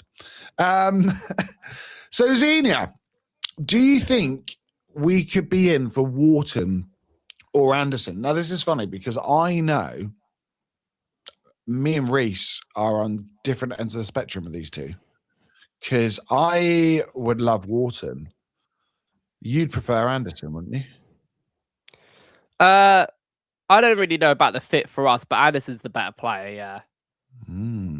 Because, I kind of agree with that. I think all round he is. He is, yeah. I prefer Wharton's passing, though. Do you know that's insane? Because I was thinking about Anderson's like the best passer in the Premier League. See, But he is, like, statistically, he just is the best. Like other than like Bruno, I think him and Bruno are like a different category for everything. Progressive, normal part, like everything. Anderson is genuinely this season. Last year he was a bit of like a breaker up of play, like really good carry and stuff, and he's still got all of that. But this year he's one of the best passers I've ever seen. He is incredible. His passing level is by far amazing. It's the best thing I've said. Do you think we could be in for either of them? Like, genuinely, do you think we could? Because that is more realistic. But I just look at it and think, well, we've got Zubimendi, we've got Rice. It's still going to cost a lot of money. Yeah, they're more gettable because of the clubs that they're at. It's not like taking a Szoboszlai from a Liverpool, like you mentioned earlier. Oh, God, that is just mental, isn't it? Even suggesting that. But with other teams needing midfielders, like a Manchester United, do you think we would ever go in for them? Well, Anderson's going to go to Man City. I'm pretty confident on that. So, yeah. I mean, and that's because he's so good. And like, I don't know, like Wharton might be available because, I mean, Wharton could just go to Real Madrid. There's been linked. Eze tapping up. But that's the thing, like Wharton could go to Real Madrid, and then if Real Madrid, there's been reports about like I never believe any reports by Real Madrid because that place is just like not real. But like there's been reports about Camavinga being available, and then it's like, well, Jem was saying that last week on here, saying that's his player, Camavinga. That's who he wants. And it's not, he's not like expensive. He costs like 40-50 mil apparently. I'd take Camavinga for 50 mil. I know he's got some problems, but I mean, there's loads of options though. Like Alex Scott's another one that no one really talks about. I know that might be a bit harder with Bournemouth. He's incredible. I love Alex Scott. I think he's really, really good. He's more of a carrier, which it depends really what you want from Arsenal to get. Because the thing is, Rice and Anderson's partnership works so well for England because Anderson is a passer. Rice is more of a carrier in that sense. Like he pushes up the pitch a bit more. Yeah. We know that obviously Rice is a carrier, and there is ways, even in games, every game he plays, he carries it. But he is also a passer. So like you could arguably get like a more passing guy, maybe like Zubimendi. Yeah, I guess he is more of a passing guy, but he can carry it to like even that out. So maybe you want to like go on the other way with that and then get more of a carrier. I don't know. I just think Arsenal don't have enough carriers in the team. So I would lean to more of a carry. This is the thing, because you know where I'm going to go now. Can Miles become that? Probably. Like, should we be trusting him more in that? Maybe. I don't know. It's so interesting. Yeah, But maybe that's something for like next year. And we've just got to get over the line before we can trust different players to do those jobs. It's Miles did come on in midfield for 3 minutes, did he, against Leverkusen? So we're getting there it's a long time. slowly getting there. I do think Miles slowly catchy monkey. I think Miles definitely has to be played in midfield next year. I made a video about this a couple of weeks ago, and I just said, like, if he leaves the club, I think that's just bad squad management. That is madness. Like, I know I was saying about getting rid of players earlier, but that's not the type of player to get rid of. But I guess if he's not playing, then you kind of have to, because he is just like a great talent, and I don't even see, for his sake of his career, just sitting on the, like, not even the bench, just over the reserves, over getting squad sometimes. I would be the same. It'd be like a Maitland-Niles type situation in terms of. I'm not saying he's on the same standard. I think he's far more able than Maitland-Niles was, but in terms of that. Midfielder playing out of position, gets into the team, suddenly comes out of the team, and then it's like, do you sell him, make the money now? Do you hold on to him? Like, I hope that doesn't happen. It's all about playing time. Like, if you put a proper setup in to be like, okay, you're going to play Miles, we're going to try you in midfield, you're going to be the backup to Rice, then it's fine. But if you're just like, we don't know, you might be third choice left back, you might play midfield, but we've bought another midfielder, like, then I would be like, sell him. Like, that's like, you got to prepare for these things and know what you're going to do. I do think the easiest solution is just keeping Miles, use him as like a Rice replacement, and then just buying another 6. Like, just buy the 6 that can rotate with Zubimendi, which is actually kind of hope the direction we go in. I hope we just buy So in that case, would it be a more pass heavy 6 rather than like a destroyer 6 type thing? Or Yeah. Well, I guess we could do with a destroyer. Like, we could do with one. Like, I don't know how that really works. Nice, but we're in a privileged position, aren't we? Let's be honest. Yeah, we can be like, we could do with a destroyer. Like a Gube is like probably a cheaper option. Like, he could just break up play and win the ball back and be okay on the ball. Like, is that enough for us, or do we need a little bit more on the ball? Like, is Rice or Miles or Zubimendi who going to play, who's going to give that in that game? Like, is that too much emphasis on them? So it's one of them things where, like, do you want someone that's going to play a similar role to Zubimendi? Because Zubimendi isn't really like a 6. He's like fluid. So do you want someone that can do that as well and not just sit deep? I think that's probably what we'll go into. That's probably why we're looking at Tonali and Buedi and these people. But I don't know. We don't need to spend, in my opinion, we don't, if we just want to get a 6 backup or a 6 rotational option, so someone that is in, I think something that's clear, it's like not just a backup, but someone that can play Prem games. Because the thing is with Ødegaard is that I think he's great, and I think Ødegaard's good, but he just isn't trusted to start any Prem games. He's not started one game this season in the Prem. So I would like someone to come in who can at least start like 5 games a season if Zubimendi's not there. So it just depends. I don't think we have to spend a huge amount of money on that. I'd rather the money be spent on the left winger, the right back, really. I've got a question for you, actually, from a guy Patrick Van Straten, who, by the way, helped drive up my Twitter the other day because he put out about the Player of the Year, and I replied, and he replied back to me. I was like, "Oh, Big Pat's replied," and I wondered why my phone was going mental. I was like, "Oh, that's because Pat's replied to me." But he said he was basically in pure Van Straten, fashion, slating Baleba. And then he said about him being valued about 30 million. Like, would he be worth getting at 30 to 40 million? Like, I know we just said, like Camavinga for 40 is obviously a far better value. My God, if that could ever happen, I don't know. But would you go for a Baleba if it was, say, 35 mil? Is that worth the punt, considering how good he had previously been, but keeping in mind how bad he has really been this season? Because somehow he seems to have kind of skated by without getting, bearing in mind, this is a player that people are going, 100 mil. Like, I was one that was going, I think he could be a 100 mil player in another year. He could be like the next Caicedo from that respect. But this year he's got away with one somehow.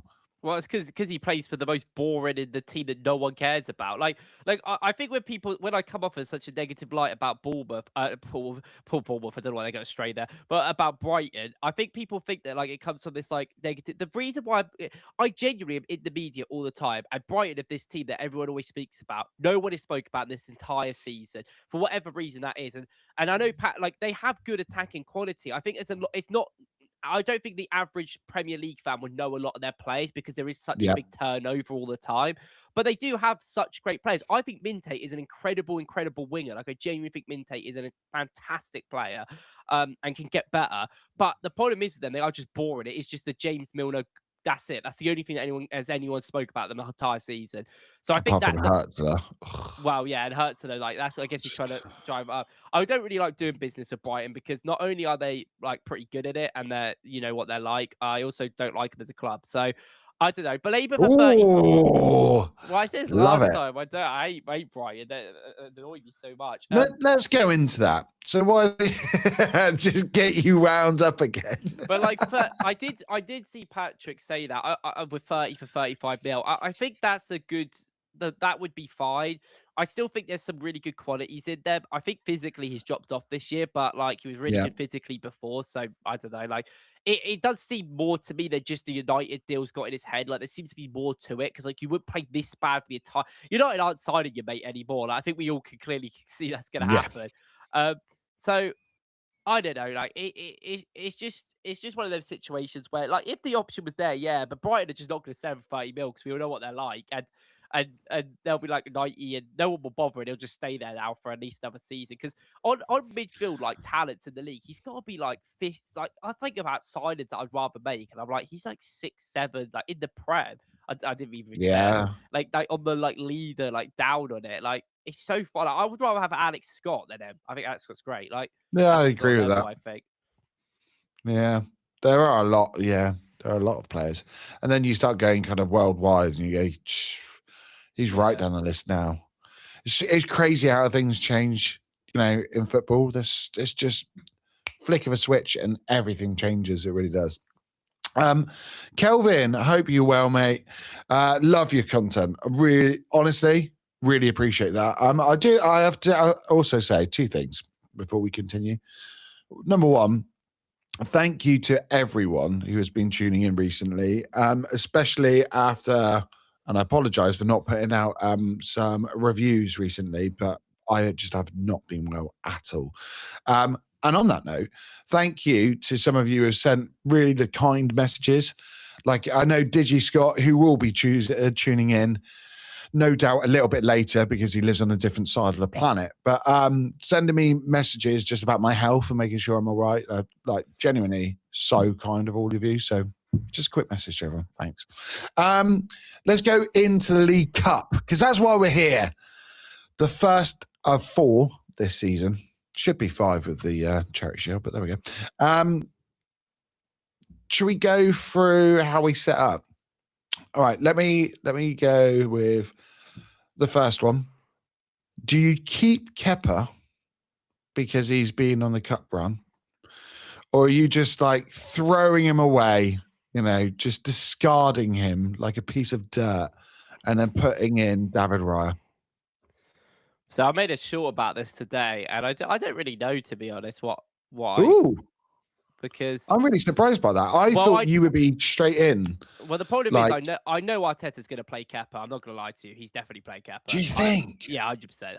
I think I know Arteta well enough after 6 years to kind of think how he thinks. And also, Man City are playing Trafford. I know Trafford's not exactly like the same sub goalie, but he kind of is. But like he's not really. They spent 20 million on him. Yeah. But like they've come out. Well, they did ask Arteta. They asked Pep, and Pep said I'll play Trafford. They asked Arteta, and he went, "I'm not going to tell you." So who knows? But I don't know, man. Like I think Arsenal are a team that really, like for forever it is good or bad. I think we're a team that is like a family, and I think they all are kind of together. It's a tight-knit community. They all kind of like believe in each other. And I kind of just think that also means like Kepa's done well, actually. I was actually going through some of his old performances in the Carabao Cup, and I was like, he's actually been pretty good. Like there's been a few mistakes here and there, maybe against Chelsea, but like in the away leg. But like I mean, he saved the penalty against Palace to get us into the semis in the first place. He was fantastic against Chelsea when he's called upon in the second leg. He's been good the whole tournament. Like that Brighton game, I know they had loads of great chances. He was pretty good in that. And it's just like one of the things where like he did play Emi Martinez, I think, in the final for the FA Cup, but that was a very different situation because I think Leno was injured though, wasn't he? Yeah, and Leno had come back, but like at that point, like Martinez was played in the league, I think, as well. Yeah. But even then, he played Martinez for the cup games before. I think he just plays Kepa. I also think Kepa, in so many ways, redemption arc is here. Yep, the guy that said he didn't want to come off because of the Carabao Cup final, and then stayed on for the Pens, and then they lost in the end, and everyone laughed at him. This is the redemption arc, baby. We are here, so I'm here for Kepa. Ooh. Like me personally, if I was manager, see you later, Kepa. And if you got a problem, I can find another second goalkeeper like that. Don't you worry. For me, I would have Raya in. I think the circumstances is so different simply because of how good David Raya is now. Like he is right up there, not just in terms of, Premier League, but world football. He's unreal. Like I wish he got more credit. And our centre-backs, how we were talking about player of the year? Like our centre-backs finally get the credit they deserve from rival fans. But I just don't think David Raya does. And recently he has had some unreal saves. Like, where it's like just, you think, like by Leverkusen, he had an unbelievable save at one point. And I just think against like a Haaland who can just suddenly crop up, or a Semenyo, I would just like him in there. But I think whichever he chooses will say a lot about, one, how he views this trophy, and two, how he views like football and the family. I think you called it a minute ago. Like the family itself, like how much do we value that kind of loyalty and stuff? It'll be interesting. It will be interesting. The big thing about like Raya will help us a lot, I think, because I do think it's going to be a game where we are going to have to go long. I think City won't press us like really, really intently. I think they will at times, but I think what they'll do is they'll kind of allow us to kick the ball long because they'll be trying to flood the midfield. So maybe that's the game where you just want him in. I don't think Kepa's passing is that bad. It's not amazing. It's been very on and off. There's been games where it has been pretty bad.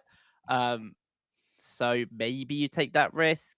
I do think like Raya probably should play, and I think if I was in the decision, I probably would play Raya too. But I just think Kepa's going to play. I don't know. I just have the feeling that he's going to play.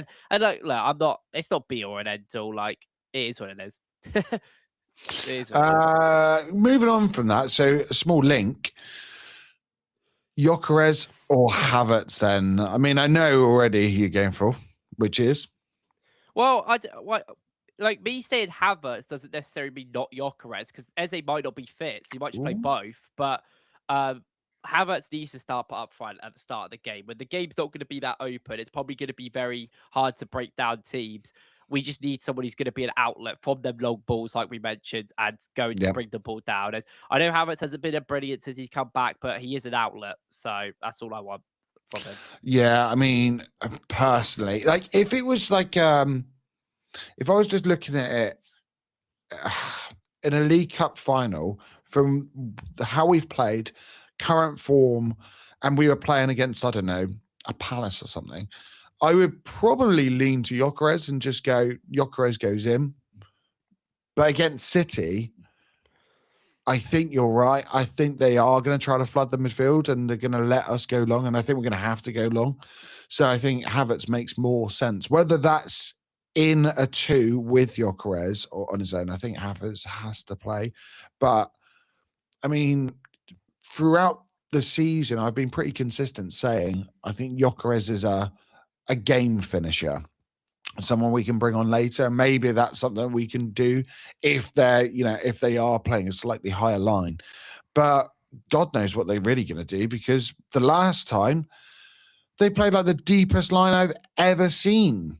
It was insane. They basically didn't play with a striker at the end of the game. So we'll work out what happens, and I think it will change depending on if there's an early goal in the game, and I think it will, that will change the complexion of the game. So for me, I think Havertz, but yeah, it'll be interesting. Gyökeres later in the game makes more sense as well. He's just way more space. He's way more viable, and if Eze doesn't play as well, like I don't know. I just think like Havertz was kind of rested in the week. Gyökeres started in the Champo, and Havertz started in the league. I don't know.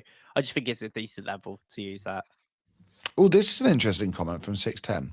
I think playing the second keeper all the way to the final works for the long run of attracting good backup keepers in the future. One of the hardest signings to get right. I think that's why Pep always does it. Yeah, Pep has always done it. Like he even played Zach Stefford for Carabao Cup Finals. Anyone remember Zach Stefford? He plays in MLS. Like that guy's crap.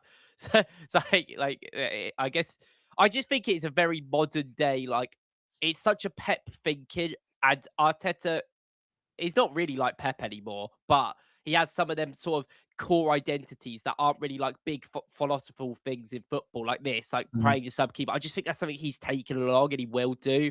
And I don't think like people will blame him if we lose. People will like blame Kepa, but I don't know. It is what it is at the end of the day. Like, I don't really blame him for doing it.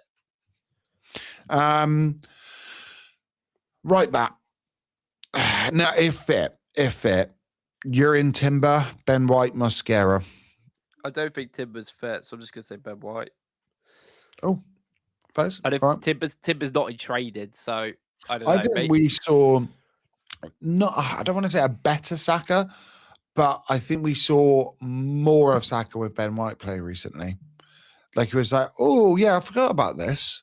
I forgot that we can do that. We just need one of them for build up. Like you can't play Nketiah and Timber together. We need one of the fullbacks to build up, and Ben White was that guy in that game. So in that case, Calafiori left back then. The worry is with Ben White is that like we are going to go. He is going to be against Doku, who is like the best dribbler in the world, and Ben White isn't the best one-on-one defender at the moment, and hasn't been this season. That is a worry. But if Timber's not fit, you got to take it. I would personally, if Timber's fit, start Timber, but I don't think he's fit. Yeah. So. If we're saying Ben White, so instead of Calafiori, Nketiah left back. Yeah, it has to be Nketiah. Yeah. Has to be I feel like he's a cup final defender anyway. Do you know what I mean? Like you bring Calafiori on as well to create stuff. Like he's not starting Calafiori and Ben White. Like you even start one of them, and we figured Isn't it nice as well that like in terms of off the bench, if we are say a goal down. Which isn't going to happen. Don't worry, guys. It's going to be a clean sheet that game. But if we were, we've now got so many nice options because players are fit again. Like, so you've got like a Calafiori that could come on, cause mayhem from deep.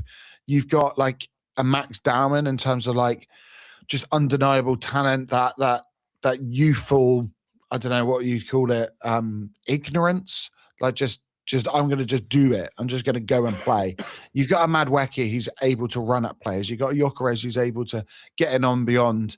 You've got a Martinelli who's able to stretch vertically as well. Like we've got options now, which is so nice because in the past, we had no plan B. There was nothing. It was like, okay, maybe we'll bring Jesus on. Oh no, he's still injured, so we can't. Okay, that's fine. We'll bring on Eddie Nketiah. Lovely. Charles, I hope you're well, mate. Mates, in context, a few weeks ago, before Man City's tumble, this final was called the turning point by Arsenal fans. What would you call it now as of 20th March 2026? I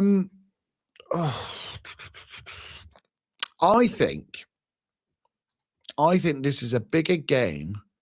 And I got slated for this, even putting this question out.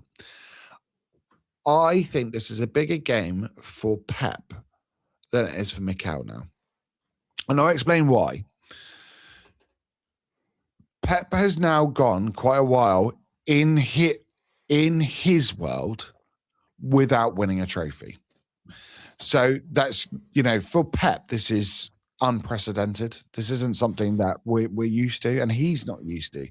They've just gone out, and in January, I said on this podcast the signings of Semenyo and Gueye, to me, were almost signings out of desperation of, I need 2 signings that can come in now. I don't care about the money.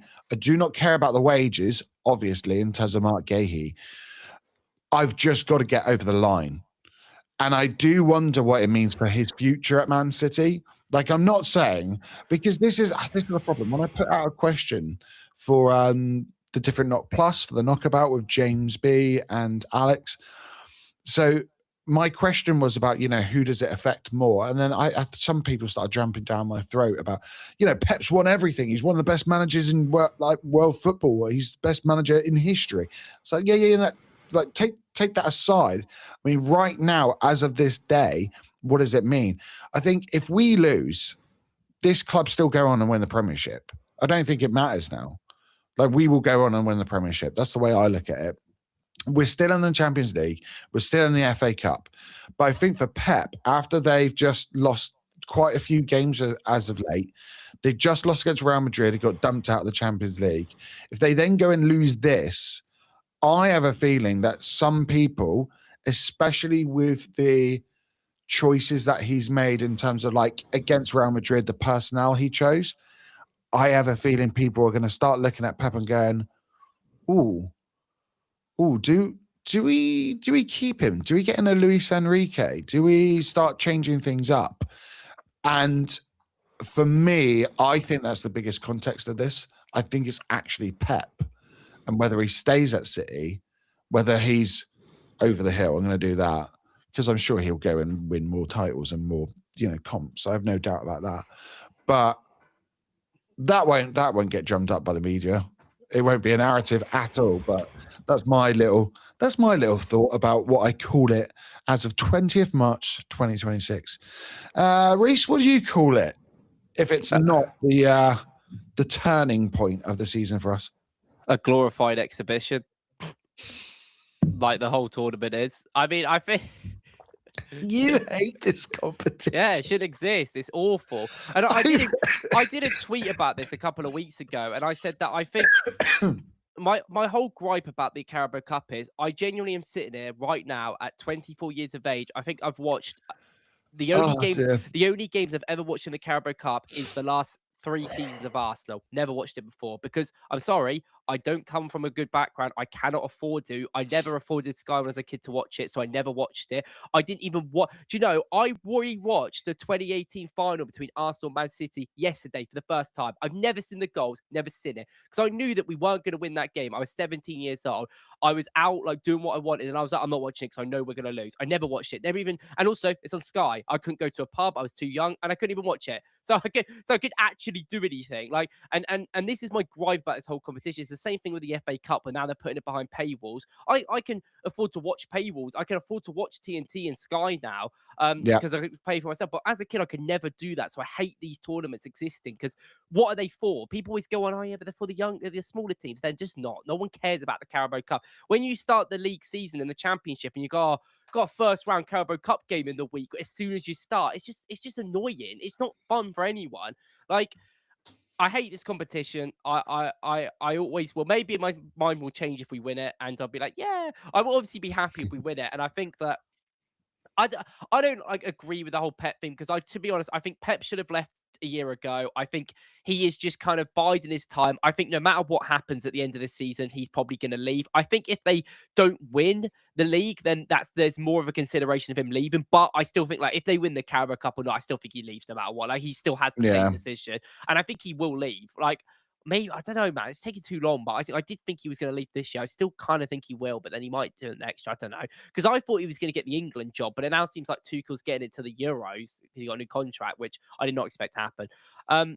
I think for Arteta's sake, it's massive. Like, and it's massive for a lot of the defenders in our team. It is massive for the whole team, but how I look at our team, I look at the defense more importantly, and I just go like, for Gabriel, for Saliba, for Timber, I know Timber might not play, but for like Raya, for these players, they haven't really won with Arsenal. I mean, like, obviously the FA Cup, some players are there like Saka and stuff, but these guys haven't really won. And I think we will win the league. I think things will happen down the line that obviously will give them trophies, but I think turning up on a big day like this in a one-off game in a cup final is a very important thing that you have to do at this level.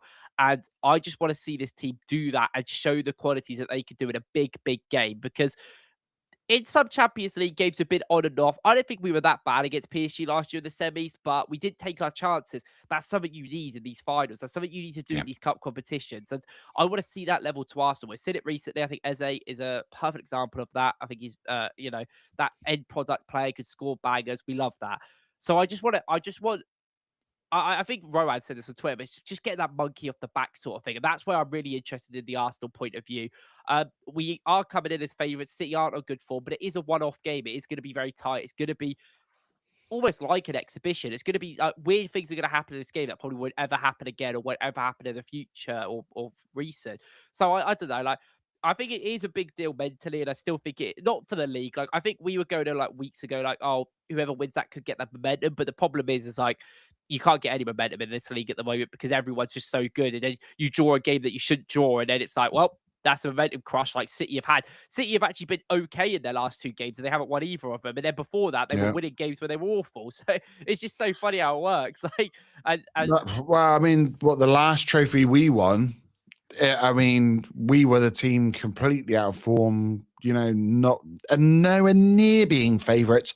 And then we went and, you know, beat a City, beat a Chelsea.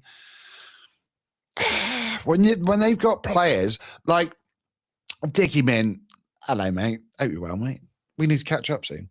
The Warriors City midfield, Cherki is often overlooked, and I think he's going to be crucial to how Sunday plays out. Looking forward to this as a neutral. Like, that's the thing, like, certain players just turning up in a final can make all the difference. One of my favorite memories is Aaron Ramsey, because he just turn up in moments. They don't have to be the biggest name. They just need sometimes that ability to, you know, punch through. And I think we need that. We need to have Eze punching through the midfield. We need Declan Rice doing that. I think that's probably our way of scoring in this game. But, I mean, it is what it is. Right, where do we get to? So we said Hincapié at left back because Ben White's playing right back. Gabriel and Saliba, obviously, we don't need to go through that. Declan Rice would be, and Eze, midfield? Yeah, if Eze's fit, yeah. Bukayo Saka outright? He's not going to drop Saka. Like, Saka has been pretty bad. Sure, like Max Dowman. I mean... He's not Could you imagine? I said this in my video today that I was like, no matter how, like, Saka hasn't been. I think Saka was like decent against Leverkusen. Yeah, again, I think people were taking it way too far, like him being awful. But then I do also think people were like, this guy was actually really good. You guys weren't. I was like, I still think out of all of our attackers, he was probably the worst.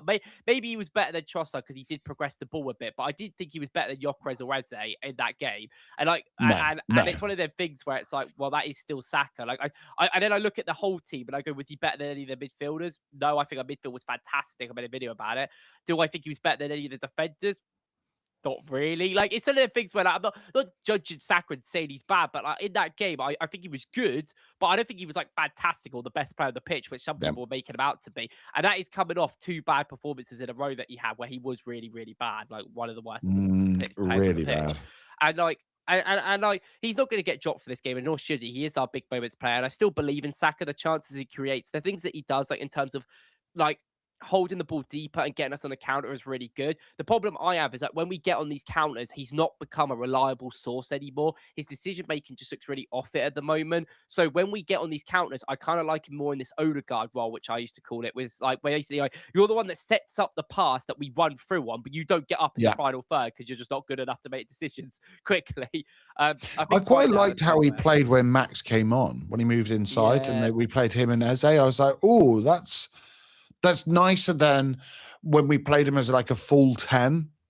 Like, it seemed to work well. I mean, when Max is on fire, like, that's certainly something I think will happen in this. If we're like 1-0 down or 2-0 down, we will just probably like throw the kitchen sink out at it and like bring on. I reckon Noni might come on more than Dalman in this game, but like Noni will come on. We'll probably put Saka inside. Eze probably take Zuber off. Which, oh my god, we've been taking Zuber off in the 60th minute. It's been great for everyone because he's been playing better now. The team looks so much more refreshed. Norgard actually gets minutes, and then he's even bringing Max on for Zuber-Mendy, and Max wins us the game. I can't believe it. Only someone had said that before, Reece. If only, I mean, since November, 5 months ago, we're saying it. But we've been saying on this podcast for 5 months. We're finally doing mate. it. But, it is mad, isn't it? That like, I do find it really strange at times how we've picked up on things and the club have. Like, surely the club have, and we're not the only ones to have said this. I'm not saying like, oh yeah, like the two of us, no one else knew, but like surely they would have known. Like maybe it's stubbornness, maybe it's like a lack of trust in other player. I don't know, but maybe it's too much trust in the player. Like, yeah, this is the thing. It is easier for us to like objectively make these decisions when we're looking at it from afar. But these guys Arteta's talking to Zuber-Mendy every day. You're right, Zuber-Mendy. He's like, yeah, I'm calm. I'll be like, oh, yeah, fair enough, throw him in. But yeah, that sort of thing. Like, I feel like they are sometimes too close to it to make objective decisions in that sort of sense. I think that I still think like Saka's season this year has been decent. Like it's not been bad, and I think his output is bad, but that's not like. Do you know what's really funny in terms of like Premier League right wingers? He's still right up there. Yeah, because if you look at like we were saying earlier with output, no bloody wingers are getting any output anyway. And I look and go, well, who's really been that good? Like Mbuemo's been quite good. Like Semenyo at times that he's played on the right has been quite good. Njai, like that's all output dependent. Like their actual performances are like Saka's actual performances are better than other wingers. His output and his underlying stats are very good as well. Yeah, and like I do think his decision making has dropped off this season. Physically, right now, like I don't think throughout the whole season it's been like this, but right now he does look weak. Like he can't hold it onto the ball, and I do think he has lost that yard that he had. But I don't know if that is just because of the injury problems that we've seen the same with Ødegaard over the years, and I think Ødegaard has had moments he's still been really, really good.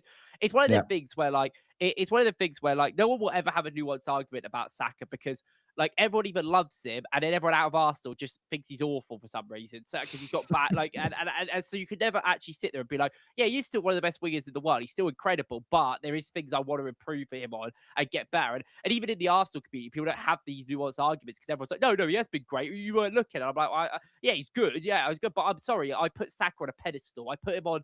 It's like what I look at with Gabriel. Gabriel wasn't excellent from January to February, mid-Feb, and it's because I think he's the best left centre back in the world, and he was playing like a top 5 left centre back in the world. Obviously, that's still incredible, but that's the pedestal I put him on because I know he is that good, and it's the same with Saka. But I think Saka. The good thing is that we've got options now. Dalman, obviously Madueke, who has been a great option recently. Madueke, in every game he's come in the last month, I think he's been really good.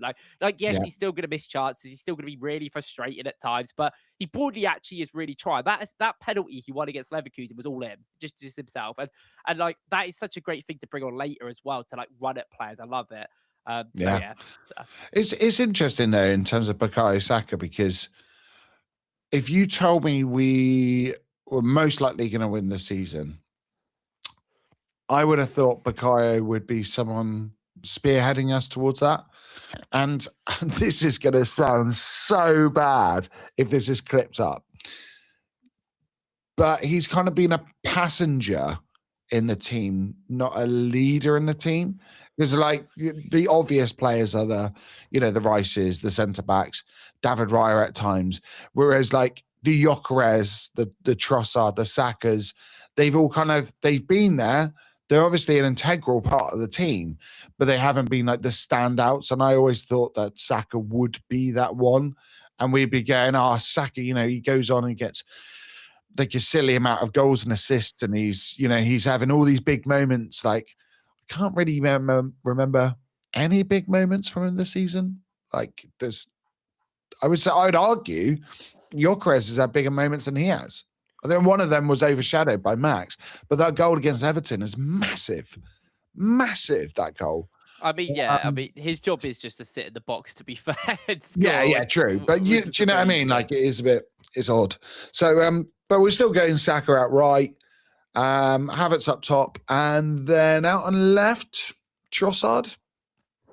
I think Madueke? I think it'll be a game. Well, I think the game suits someone like Madueke or Martinelli a little bit more because I do think Man City will leave big gaps in the defense and there will be space throughout it. But I do think like is Martinelli and Hincapié really a good partnership? Probably not. Like they'll probably more lead to Trossard because I think that works a little bit better when he does stuff. But then Hincapié can play out wider, so it's not too bad. Like if it's Calafiori. Calafiori and Martinelli have a decent connection, but still, I think Calafiori moves around a lot, and then it forces Martinelli out wide, which I don't like. And in this game, Man City are going to defend deep at points, even if they do leave spaces. And I don't even know if Martinelli's like been good enough recently to like exploit them spaces consistently. So honestly, I didn't really consider it until you said that, but like I just probably play Madueke out of left. Yeah. It's I don't know interesting as well because we're not gonna. I do. It's slightly different now that Hincapié's in form and he's able to kind of go. And Eze has been so much better and not playing kind of on the right side. Like he's playing a different role. But having Havertz and Saka, I do worry about Trossard as well and the balance of that front three. But again, it all depends on how City play, really. Like yeah, interesting. Right, last thing. I'm going to ask you to help me to make a combined 11 because we never do this. And I know you're like, oh my God, here we go. Yeah, see? I hate combined 11. I didn't want.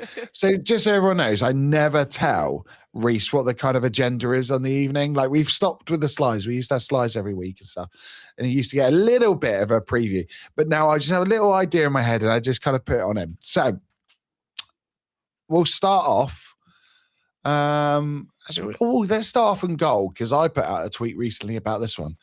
David Raya or Donnarumma? Because we're ignoring Trafford and Kepa starting. Which one really deserved to be in the kind of the team of the season between the two teams? Raya. I think I'm so glad you said that. But they're just so different goalies. That's why I hate comparisons. Like they're both elite at what they do, but what they do is widely different to each other. Like Donnarumma is probably the best shot stopper in the world, barring maybe Courtois, maybe Addison. I don't think this season though. And like Raya is up there for like his shot stopping is very good recently. He has still got a bit of a bozo mistake. I do think every keeper kind of does though, to be fair. But like genuinely, like I made a video about him yesterday, and I literally spoke about like why Raya is so good for us. For there's so many reasons. Like everyone goes on about it all the time. Donnarumma is a liability from crosses. He can't build out very well. I know a lot of City fans that don't like Donnarumma, and they have arguments within their fan base about how good he is. But like I think because he's so good at shot stopping, you take that risk. But like I'd rather Raya. Raya's a more complete keeper, in my opinion. Yep. I agree with you.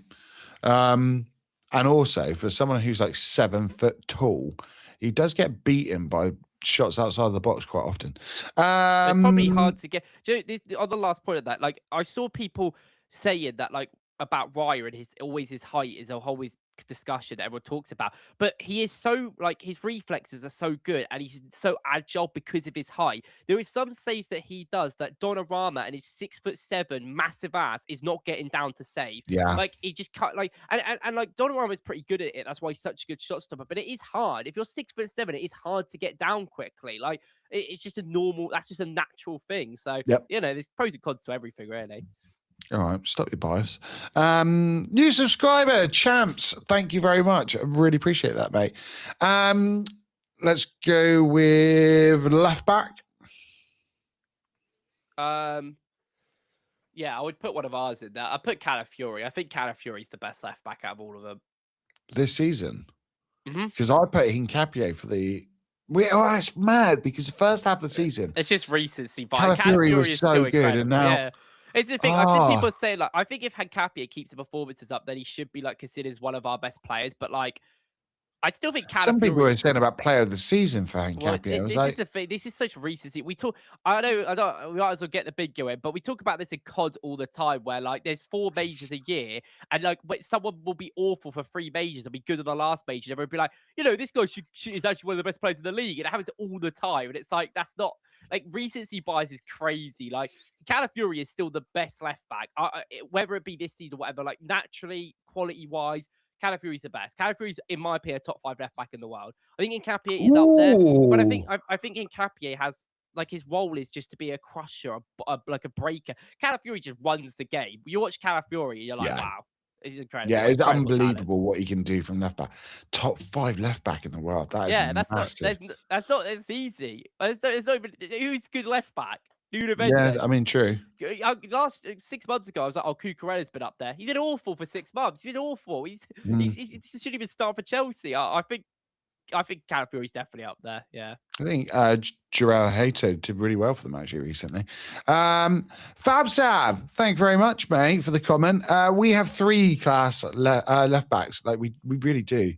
Like we've got just class defenders. I don't really rate Outdoory either. I do rate O'Reilly, but he is still a bit suspect 1-on-1. But then I kind of look at O'Reilly and I see like basically Miles, a bit more of an attacker version of Miles in there. So I'm like, they're quite comparable to me.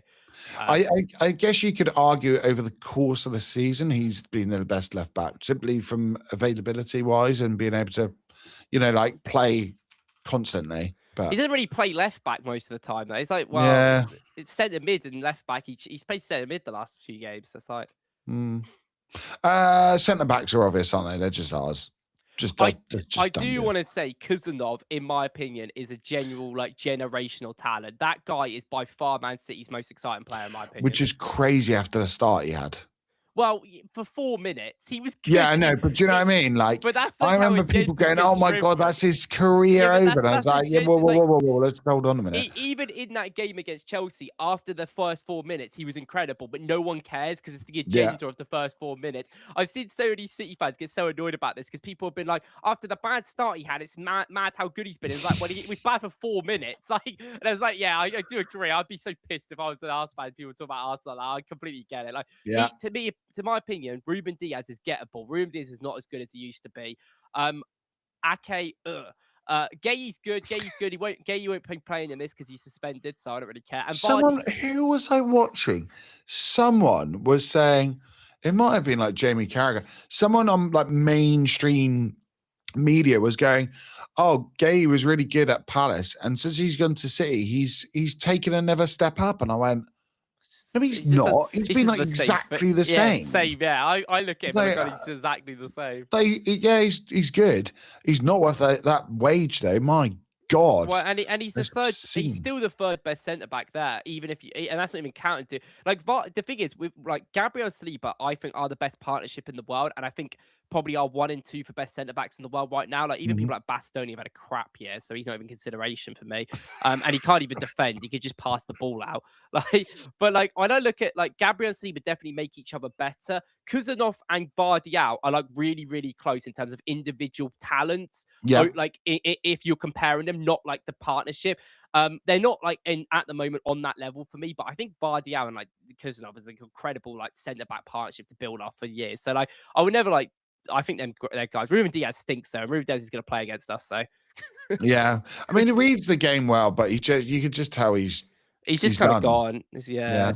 He used to be good, but. Right back, Timber. I think it has to be. Well, they don't even have like they play Nunez there, who was really good, but he's not a right back. They don't have a right, but they haven't had a right back in 2 years. No. This is where it gets tasty because I think Declan Rice goes straight in. That's not even worth having a discussion about. Current Rodri, that's the thing. Because everyone's going to be going, well, Rodri, it's obviously Rodri. Current Rodri or Zubimendi for like this season? I mean, I feel like that's harsh. I feel like I can't put a full Arsenal team, so I am going to put Rodri in there. So far, we've put 5. Rodri still gets in. So far, we've put 6 Arsenal players out of 6. I feel like we should. I feel like Rodri's still like, because Zubimendi's still been inconsistent. Like, I think he is really good, but I don't know. I think Rodri and Zubimendi are still quite comparable, to be honest. Yeah. Okay. Ooh. I wouldn't play Rodri and Rice together though. I don't think. No, but we're just going off like, player like position. Could work. Kind of that last spot. So I think Ødegaard's out of the running. So it's Eze, Bernardo, I think has been really good this season. Can you argue Cherky? I know he plays on the right, but he kind of plays as a 10 from the right. Yeah. It's definitely not Foden. I'll tell you that right now. It's definitely not Reinders either. That guy stinks. Yeah. Well, I was looking at Reinders versus Rice, and I just Reinders is a bit more. Who are we putting in for the final one? I think Bernardo. Yeah, Bernardo's a bit like Ødegaard, though. I just think they use him better. Like he's very similar to Ødegaard in terms of profile. And he's just like one of them.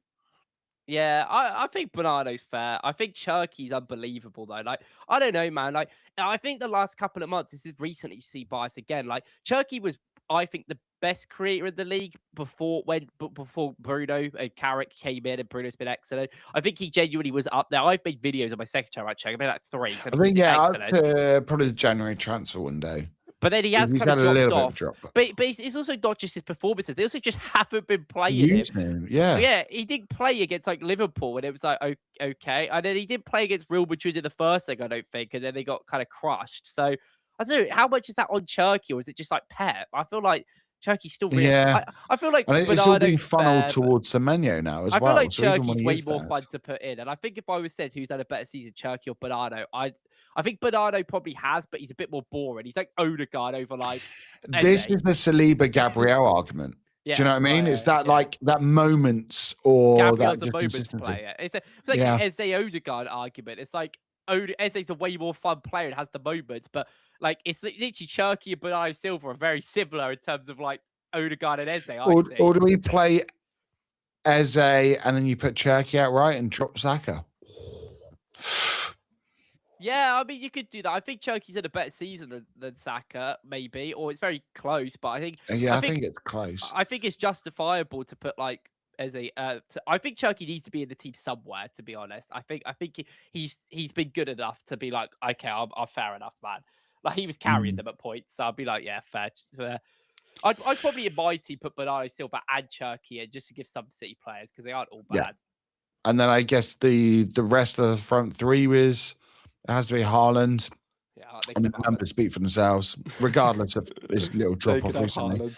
And then Semenyo, because for him to come over and then just carry on doing what he's been doing is... He just scores goals, though. Like, he just gets in the box and scores, which... I mean, it's like Salah. Like, I mean, that's what Salah did for his whole career, but like, he wasn't really offering. I think Semenyo is a great player, and he's just like an output guy. There is some players that are just output guys. Brian Mbeumo is another example of that. Brian Mbeumo is going to give you barely anything, but he will score goals, so it's fine. And like Semenyo is that sort of player. Like I think Semenyo is good. I feel like if I looked at like who's an actual better talent, I hate the argument about talent because it's like when people talk about certain players, they're like, yeah, but this guy's individual talent is better. It's like cool, but like I love this argument with Hazard and Salah. It's like that. Do you know what I mean? And it's like with the whole like Neymar thing as well. Like Neymar, I think is probably the third best talented player I've ever seen in my life. But, I mean, Wayne Rooney says he was rubbish. So.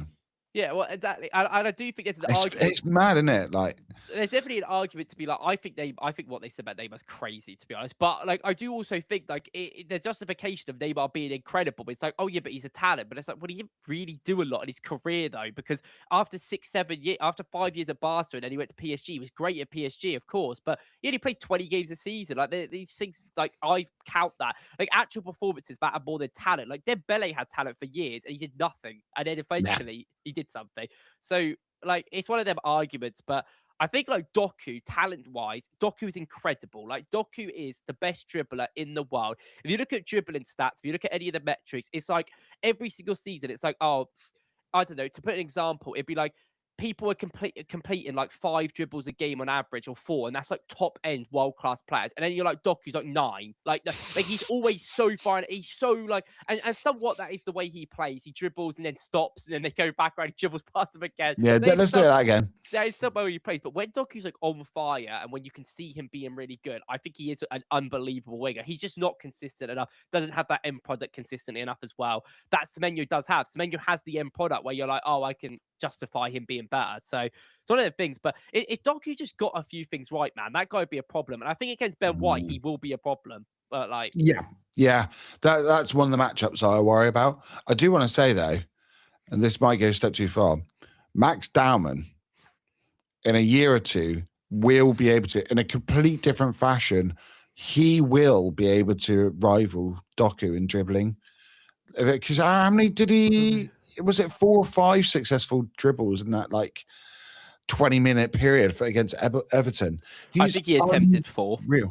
I don't think he got 4. I think he only succeeded 2. But his ability on the ball is. He's got to play though. I just really do find the whole Ethan thing. We were a year ago and Ethan was popping up. I was doing loads of videos about Ethan and Mars, and it just feels like a year's gone by now. They're just an afterthought. And I know Max is a different talent. I do think Max is kind of on another Jack level. Wilshere had that though, because he went off for loan. It definitely happens. And at the level that the club is at, it's fair. But Max Dalman is an unbelievable talent. But we've got so many players now on that side. We've still got people Ethan's got to come back off his loan. We've got Madueke now. If we buy a left winger as well, it's still going to be so many players. Yeah, I think Max coming through, anything coming back, that will change the kind of the idea behind that front line and how we revamp it. Because like you say, you're looking at Havertz and Gyökeres because Jesus is going to leave. You've got then guaranteed staying Max, Saka, Madueke, and then possibly Ethan on top. So that's 6 players already. And then maybe one of Martinelli and Trossard stays.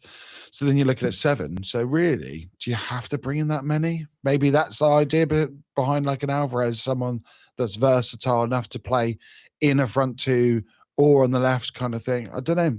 It'll be interesting. Mate, what an episode. 2 hours, 10 minutes. Are we going to win it, though? That is the question. Yeah, why not? I love that because I'm honestly, I'm worried. We're the better team. We just are now. I think the first game we played against them this season, that cemented it. We are far better than them. Right now, we're in better form. But the problem is it's a cup final, and I've seen Arsenal do it, go and win a cup final when we're not the best team on form or on paper. So, it'll be what it'll be, but I think it's just going to be a 50-50, to be honest. We could win it, we could lose it. I don't think any finals are really easy to judge, but yeah, it's kind of how I feel. And yeah, we've got the biggest chance. Well, it doesn't really mean much. I think at the end of the day, it's going to be good for confidence and stuff, and good for the managers and the players. But who really it's we come back and then we've got Southampton and some other big games. They've got Chelsea as well, and then Liverpool. They've got Liverpool, the cup, then Chelsea. We are 10 points clear at the moment, or 9 points clear. Sorry, and it's calm. And then we're going to beat them at the Etihad. Well, we could just park the bus there, 0-0, just not move. If anyone gets a winner, who would you like to get the winner in this game? Gyökeres. Mate, I thought that, but then I was I don't feel this is the game for him. That's more like Champions League final. I could genuinely, Champions League final, I could imagine Gyökeres going and doing it. For the Champions thing is, League. because he's not the best player in the world, I've seen some people say this, it kind of makes you want to root for him more. And I love his mentality, I love his drive, and I really do want that guy to succeed so much. So I'm I'm a Havertz guy. Hey, he's winning you over. No, I never know. He's still the same player. He is. I see it. But I will always when Gyökeres scores, it always means more to me because it's I just want that guy to succeed no matter what. So when he scored against Everton, I was gassed, and I'm a Havertz guy. Obviously, if I wanted anyone to really score, it'd be Havertz. That's my boy. But Gyökeres, I just want it for Gyökeres himself. I think he deserves it. He's been good recently.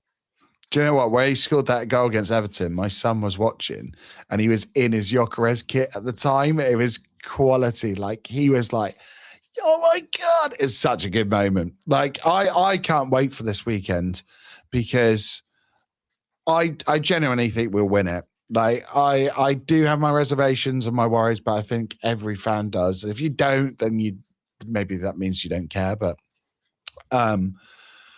yeah, and I'll get my son to sit down and watch it because I don't think it's going to break his heart. I think we'll go on and win it. And if we don't, we don't. It's one of those things, no club goes and wins a quadruple. And I think we'll win the Premiership. And if you ask me which one I want, obviously I'm going with the Premiership. So it is what it is. Yeah. I'll try and get on and do a little review after, but I might not be in the right state of mind to come on and and do a review after the game, mate. But we shall see. We shall see. Mate, where can everyone find you? Tell the people where they find Wokkles, how they subscribe, how they get more of you. Wokkles football. Wokkles F1. What other ones I got? Wokkles analysis? No, it's called Wokkles Football Plus now. Oh, it's just okay. I already had all the assets for it. And I was like, yeah, it just sounds better, doesn't it? So we'll do that. I did do a Tottenham video though, so I would watch that if I was you. I would stay away from the Tottenham video, guys. But yeah, I don't know. I got 7 other channels, all with the same name. Find me. Fair enough. Guys, thank you so much for tuning in. If you haven't done so, please hit the like button now before you leave. Hit the subscribe button as well. We are on the road to 800 now. It is growing, this community. And like I say, I really do appreciate all the messages about my health, about the content itself. And make sure you do drop a comment in, because I love getting into those conversations with you guys. I will most likely be dropping a preview tomorrow about the League Cup Final. If not, there will be a review after, with me being very joyous and very, very smug after we beat City. Until then, take care, guys. You guys know football. We just talk it.